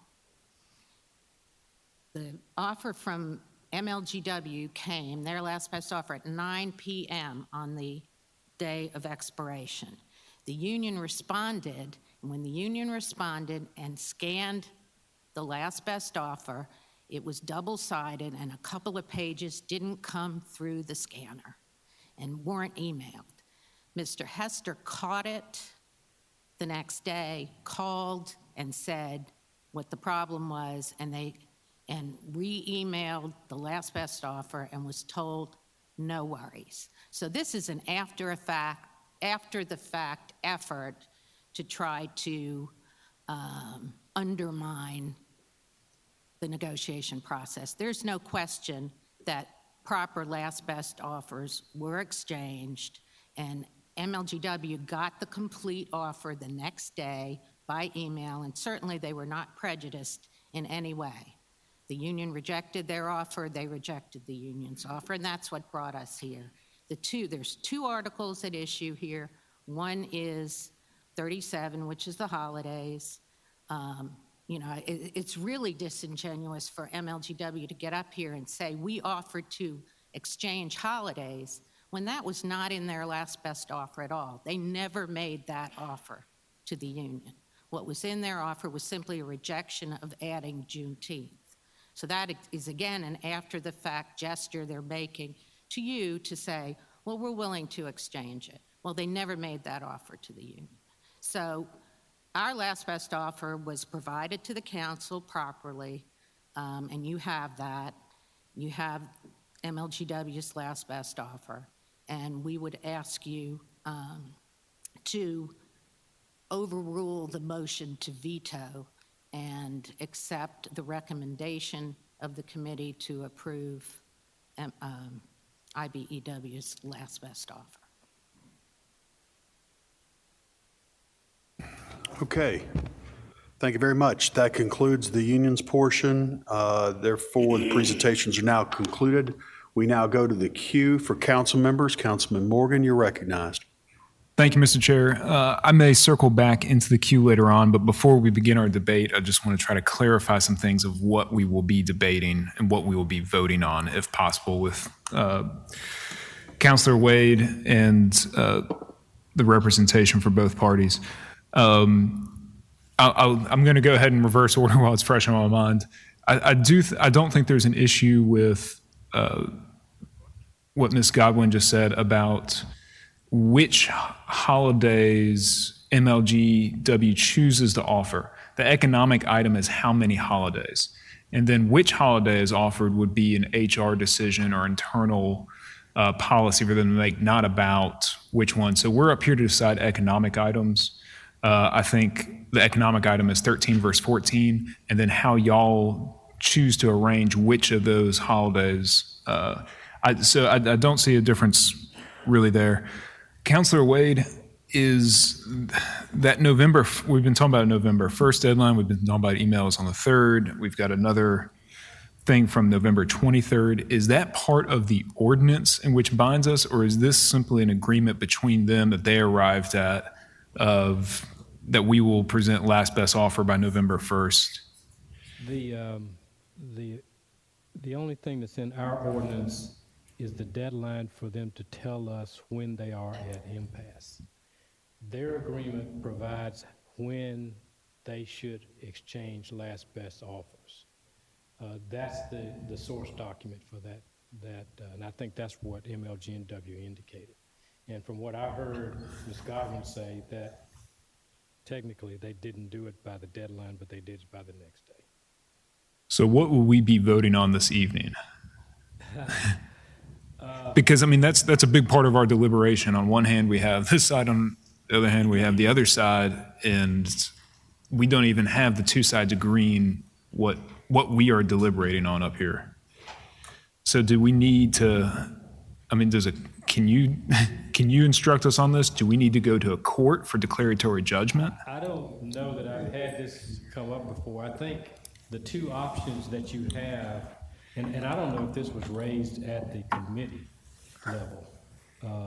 If this issue was raised at the committee level and rejected by the committee, then I think it's before you to decide whether you want to veto it based on your interpretation of what should have happened or what did happen. Okay, so what did the committee vote to approve 2-1? I don't have a copy of a written report. Councilman Canale, you were on the committee. Which IBEW is the question. Okay. Was the contention of MLGW that there are? MLG&W's contention is that Okay. two different. Let's hear from the committee. Councilman Canale, you're recognized. You're deciding on basically on two items. One, do you want to give a 14th holiday? Doesn't matter which holiday it is, like you said, Councilman. And the second item is MLGW offered 5% for 22, 3.5% for 23. IBEW wants another 3.5% for 24 and 25. So you're deciding tonight whether you want to take MLGW's package, which is 13 holidays, IBEW's 14. MLGW's offering 5 and a 3.5. IBEW wants 5, 3.5, 3.5, 3.5. What about? And then position upgrades. That is to be discussed and negotiated in the reopener. Correct? See, this is why I'm asking. There's confusion. Well, and I'm trying to do this for all of our benefit before we engage in more questioning, because I'm genuinely trying to get this straight. MLGW did not raise this issue about IBEW having more than one last best offer in the committee meeting. They mentioned that there were some errors, but they didn't raise that issue. So the committee voted in favor of the last best offer of IBEW that was presented to the committee, which was attached to our notice of impasse. And the committee rendered an opinion that their recommendation was that IBEW's last best offer, which we provided, they ruled in favor of it, and they ruled that there are 2 articles at issue, and that is 37 holidays and 42 salary. With the salary comes the upgrades. The upgrades are part of the salary requirement. So what MLGW, their last best offer was 5, 3.5, and wage reopeners in the 3rd and 4th year. But it wasn't just wage reopeners.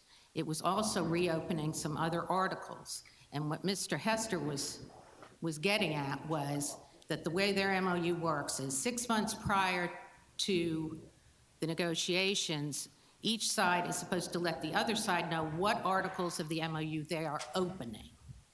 MLGW did not do that. So what happened is in the negotiations, they didn't get to negotiate over 14, 22, and 14, 18, and 29. And one of those is union representatives. So they didn't get to negotiate over those because they didn't open them. So what they're asking for now is a reopener in years 3 and 4 on those articles, which was rejected by the union.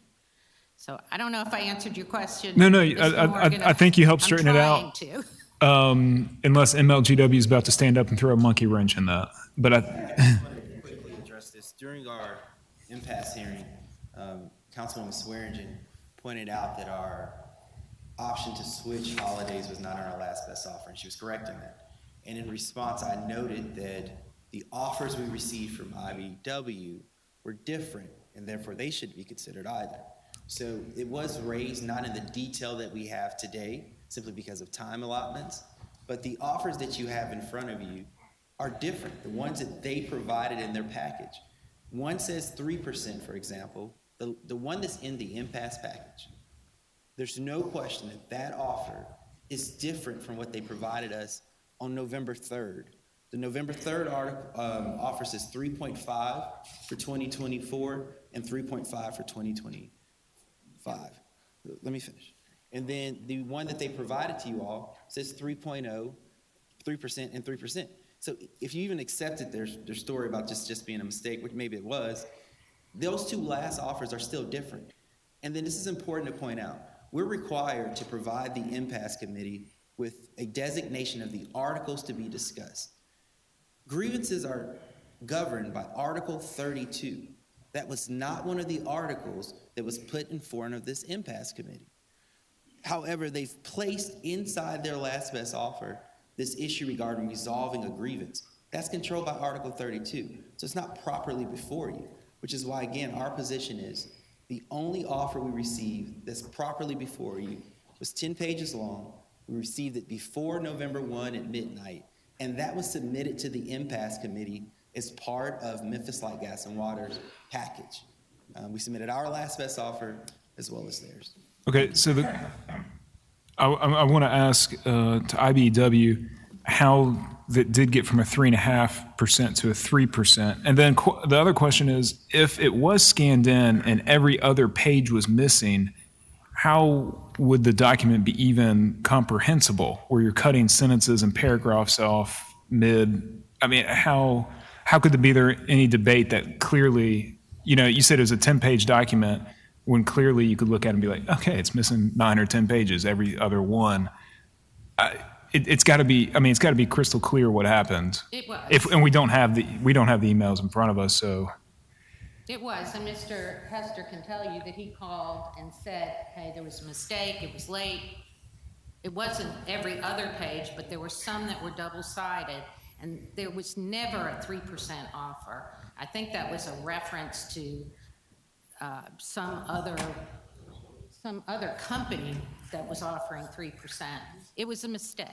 It was simply a mistake. And as Mr. Hester said, 3 years ago, Angela Hewlett did the exact same thing. She sent the wrong thing to the council, and it was a mistake. I mean, this was a mistake with absolutely no prejudice to Light, Gas, and Water, because they got the corrected version the next day. And it wouldn't have happened if they had stayed in the room and negotiated face to face, but they'd left. And we are dealing with a pandemic situation, and they did Zoom. Okay. And it was literally a. I'm going to stop you right there. And so I apologize, colleagues. I tried and I still can't make heads or tails of this. So I'm going to defer to my colleagues. I see a lot of them in the queue.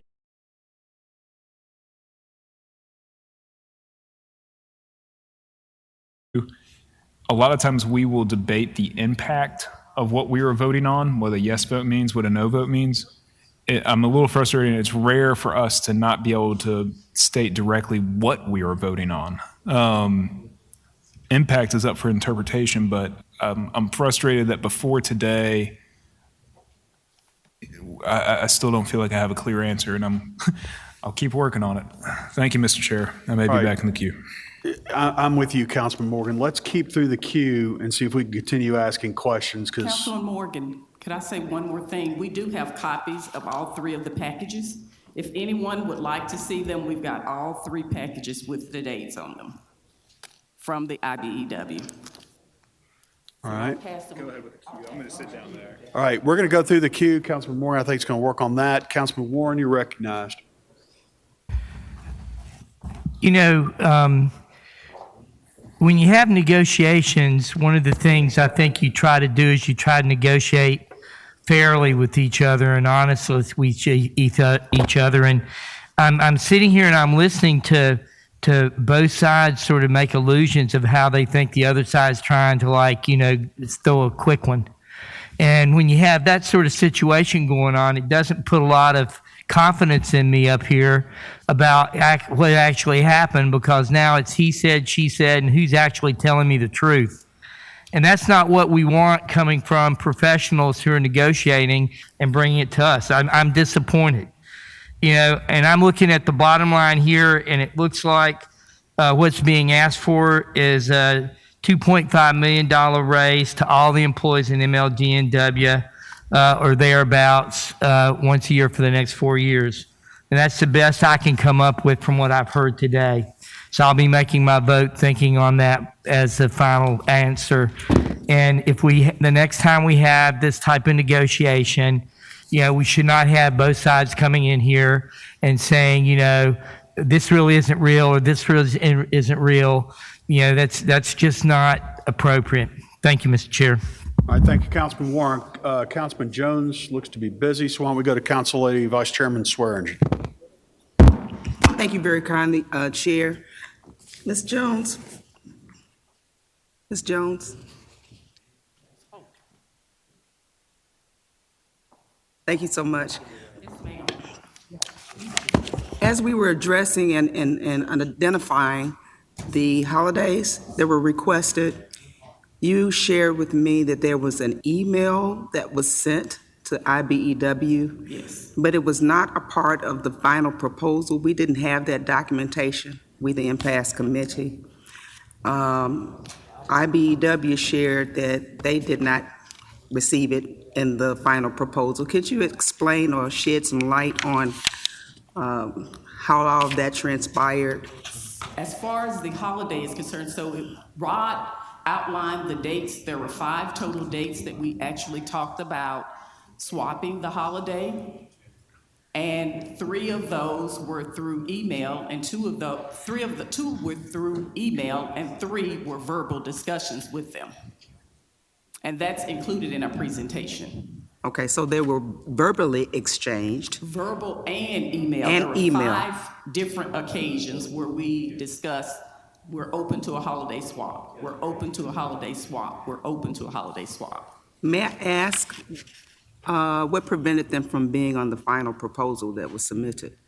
It was just, we were trying to keep it as small as possible, but we do have copies of that. We had a copy at the last impasse discussion, and we do have copies today that we can share also. But we included the dates so that you would have all of that information. Okay, and one of the concerns that we had was it was not documented on the final proposal, and we didn't have it before us. But I just wanted you to shed some light, because that's a conversation that we had during the impasse. Right. Thank you. All right. Thank you, Vice And Chair. if you would like, again, we included the dates. We do have the email exchange as well.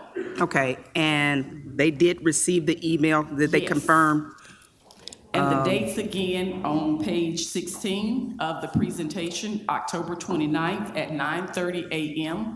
There was an email on October the 29th. We had a in-person meeting at 3 p.m. There was a discussion on November the 1st at 12:30 p.m. in the Union Hall in person. There was a discussion. November the 3rd at MLGW in the LEDI department in person, we discussed that. And on November the 4th at 9:19 a.m., there was an email. IBEW, can you confirm that that communication transpired? I can confirm that we did meet at the Union Hall. One second, I can't hear. Sorry. I can confirm that we did meet at the Union Hall. Like, as I said, they came and stayed for about an hour and a half. After taking a caucus, we came back and gave them another counter proposal in which MNJ&W left until we got a final offer later on that night. And what was discussed was never a part of the written portion that was submitted. I gave them back Article 37 and asked them that we are still proposing to have Juneteenth added as a designated holiday. And according to Ms. Angela Hewlett, well, we'll take that in consideration. We'll get back with you later on today. We was under the impression that they was coming back. However, they never did. I got an email from them saying this is the last best offer. Thank you, MLGW and IBEW, for shedding some light regarding that. Thank you, Madam Vice Chairman. I apologize for speaking and doing all that. Councilman Carlisle, you're recognized. If you think there's some chatter going on over there, there's a hot mess over here. Before we get into this entire thing, I think just before we get into the details, I do want to thank everybody that I see out there that is hardworking for MLGW and all the hard work that you men and women do throughout the year, and just acknowledge the fact that you're here and appreciate everything that you do. I know the majority, I'm very fortunate in life, but I know that the majority of things that stress my family out, including my wife, is when the power goes out and something goes wrong. And so the first call is always to MLGW. So I just want to acknowledge that. And I do appreciate what Mr. Hester had to say, that you do earn this for a living and you do hard work. And we're caught in a weirdly unique position that is uncomfortable at times, trying to balance what is rightfully earned by you and the ratepayers, and obviously our relationship with MLGW as a city division, but being the body. But I really do sincerely appreciate all of you, and I appreciate you being here and the hard work that you do and risking your lives, especially in some of the scenarios that you find yourself. So thank you. We can go down this road tonight, but this is a hot mess of, hold on. This is a hot mess of he said, she said. And I know that we have to wrap our budget up, but it is 7:05, and I know you gentlemen and women came out here today, but if I'm sitting in this room and I'm on the non-prevailing side based on what I've seen, I'm headed immediately towards either arbitration or courtroom, because there is a lot of accusation about the timing of the issue, what evidence there is to substantiate that, and while we are the body that's going to decide that, we've got to get some of these details worked out. And I'll be honest with you, just to give you an example, we keep talking about 3.5%, but I've got a final offer on what I think is IBEW letterhead that says 3%. And so we're in a unique position because we can't amend or do anything. It's an up or down vote. And right now, I'm unwilling to vote to any obligation until I clearly understand, and we've come to an agreement with council on both sides, what we are deliberating. And if we can't, then we've got to go to another place and have somebody determine what we're going to deliberate based on the ordinance and what's going on. And I think that's only fair to the ratepayers and fair to the employees of MLGW, because I think what you're really looking for at the end of the day is a clear understanding about what you can expect in wages going forward. So the question is to council, we're clearly going to either have to call a special session or do it on the 21st. So what I would ask is that can council discuss a date that they can get together and try and resolve some of these issues, and how much time you need to get your calendars together, and then we can reconvene. Now, that or we can hold for 2 weeks and meet on the 21st. So That's Christmas. the 21st is our last meeting. Time out, everybody. Hold on. I share All right, hold your on. thoughts on this because I'm as confused as Alan's- everybody else. I Alan think may have- Alan Wade wishes to Yeah. address the group. Counselor, you're recognized. All right, let's start with the principle that if you have objections, you have to present them at the impasse committee to preserve them to be presented here. All right, so as far as what was before the committee, the last best offer presented by IBEW Local 1288 by letter to the committee members on November 23rd, 2021 in Article 42 was proposing a 5% pay raise for 22-26. Effective January 2023, 3.5 pay raise. January 2024, 3% pay raise. January 1, 2025, 3% pay raise. Now, that differs from what they exchanged between each other, but that's irrelevant. What, under our ordinance, you have the duty to present to us what your last best offer that you want our committee to consider. So what they were considering was a 3.5, 3, and 3. Now, within that article, there is, looks like some kind of note at the bottom that management agrees to settle grievance 34678 with full back pay for 5 employees involved in the position. The argument that MLG&W made is that that grievance is controlled by Article 32 and was not included in the list of items to be going to impasse. And MLG&W says that they raised that issue at the committee level, which means you can properly consider that aspect of the union's last best offer in deciding whether to veto or not to veto it. It doesn't mean you can deep six their last best offer, but that defect can be considered by you as a grounds to veto the. Now, if it had not been raised, then it wouldn't be relevant for you to consider, but it has been raised, so you may consider that inappropriate inclusion, that item being not at impasse. I hope I'm making So to that point, what you're saying is it's still an up or down vote, but because that article is in there and it's been raised as a non-economic item and a part of Article 32, it may invalidate or be a reason to veto the entirety of the. Absolutely. Okay. Question for Mr. Wade? Yeah.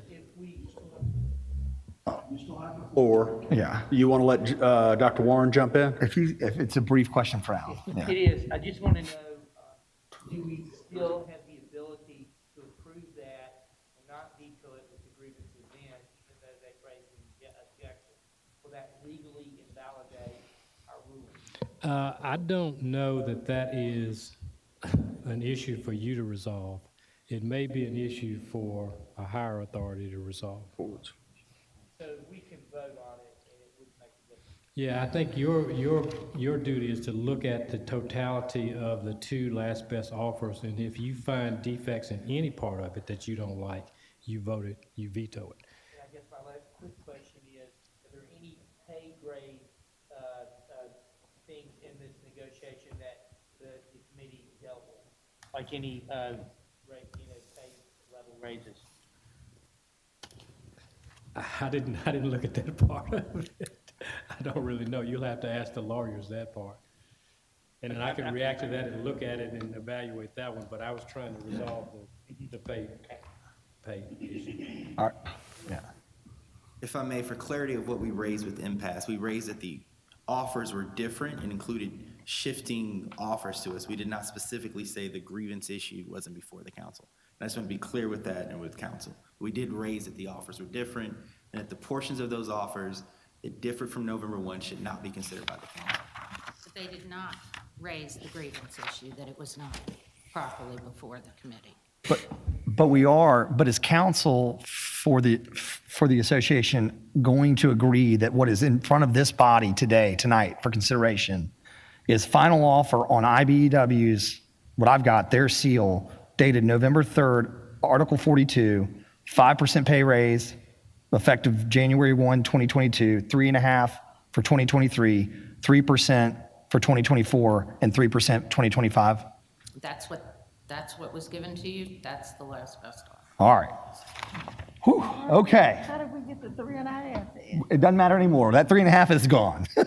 we're back. And then Juneteenth. So we've got the two main economic items is the addition of a holiday, right, and the 4-year pay raise. 4 years of pay raises: 5, 3.5, 3, and 3. Correct. All right, we're now agreed. So now we can start debating that. Okay. Our paperwork in the All committee right. did not Yes, say sir. 3 and a As 2 I anywhere. understand the. It was Get on the mic. Get on the So mic. I don't know where that paperwork came from between now and The then, upgrade. but it's different. Jeff, is that what you were asking about? Jeff? It's in the notebook. We didn't see that paper. It's in the notebook. It's in the very back of our notebook, but we never got a chance to go over it to committee. But that's in the back of our notebook. And those are the upgrades that you were asking about? I was asking about our upgrades to the document. Okay, so as I understand it, correct me, lawyers, if I'm wrong. Hold on a second, Alan. I'm not dealing. Yeah, Mr. Chairman, I'm moving to hold this item until December 21st, 2022. We've got to clarify what's going on. Colleagues, to the individuals here, I apologize. We're just trying to make sure that we do the right thing. Talk to the attorneys. Yeah. All right. I'm in agreement with Councilman Canale. There's a motion to hold this until, everybody, time. Keep it down. Colleagues, there's a motion to hold, moved by Councilman Carlisle, seconded by Councilman Smiley. That motion moved properly second. We go in any kind of discussion. Clear the queue. And Mr. Chair, if the body is willing, if for some reason, and we can move to recess this meeting, if this gets cleared up and the chair and the body is willing to meet, that's fine too. I just whatever we need to do, but this has got to get resolved. All right. Let's do this. I'm going to put this item to the side. We're going to go ahead and approve our same night minutes, go through the rest of the meeting. We're going to recess this meeting to be then brought up with our typical, I think, was it 72 hours notice or something, 48 hours, whatever it is. I'm extraordinarily disappointed. As long as I've done this, this is playground. This is Bush League. And the fact that this is so unclear and so bickering back and forth, I want it cleaned up, guys. Clean it up. We're going to move on from this item. That is the last item of our business. Therefore, at this point, we're going to go to our same night minutes. Let's knock that out real quick. Do you have a question? I can't hear you. If I have a general question, should I try to contact them and ask the question, or should I just wait till we meet back? Go to our again? attorney. Well, you won't have the answer for the questions I'm asking. He'll Council Lady, he'll get it. Okay. That's a great point to all our council members. Okay. You have any questions of this? Go to Councilor Wade. Clear? Yeah. Okay, cool. Okay, fine. Thank you. Let's go to the power source on this one. All right. Now we go to same night minutes. Vice Chair Lady-Elect Swearingen, you're recognized.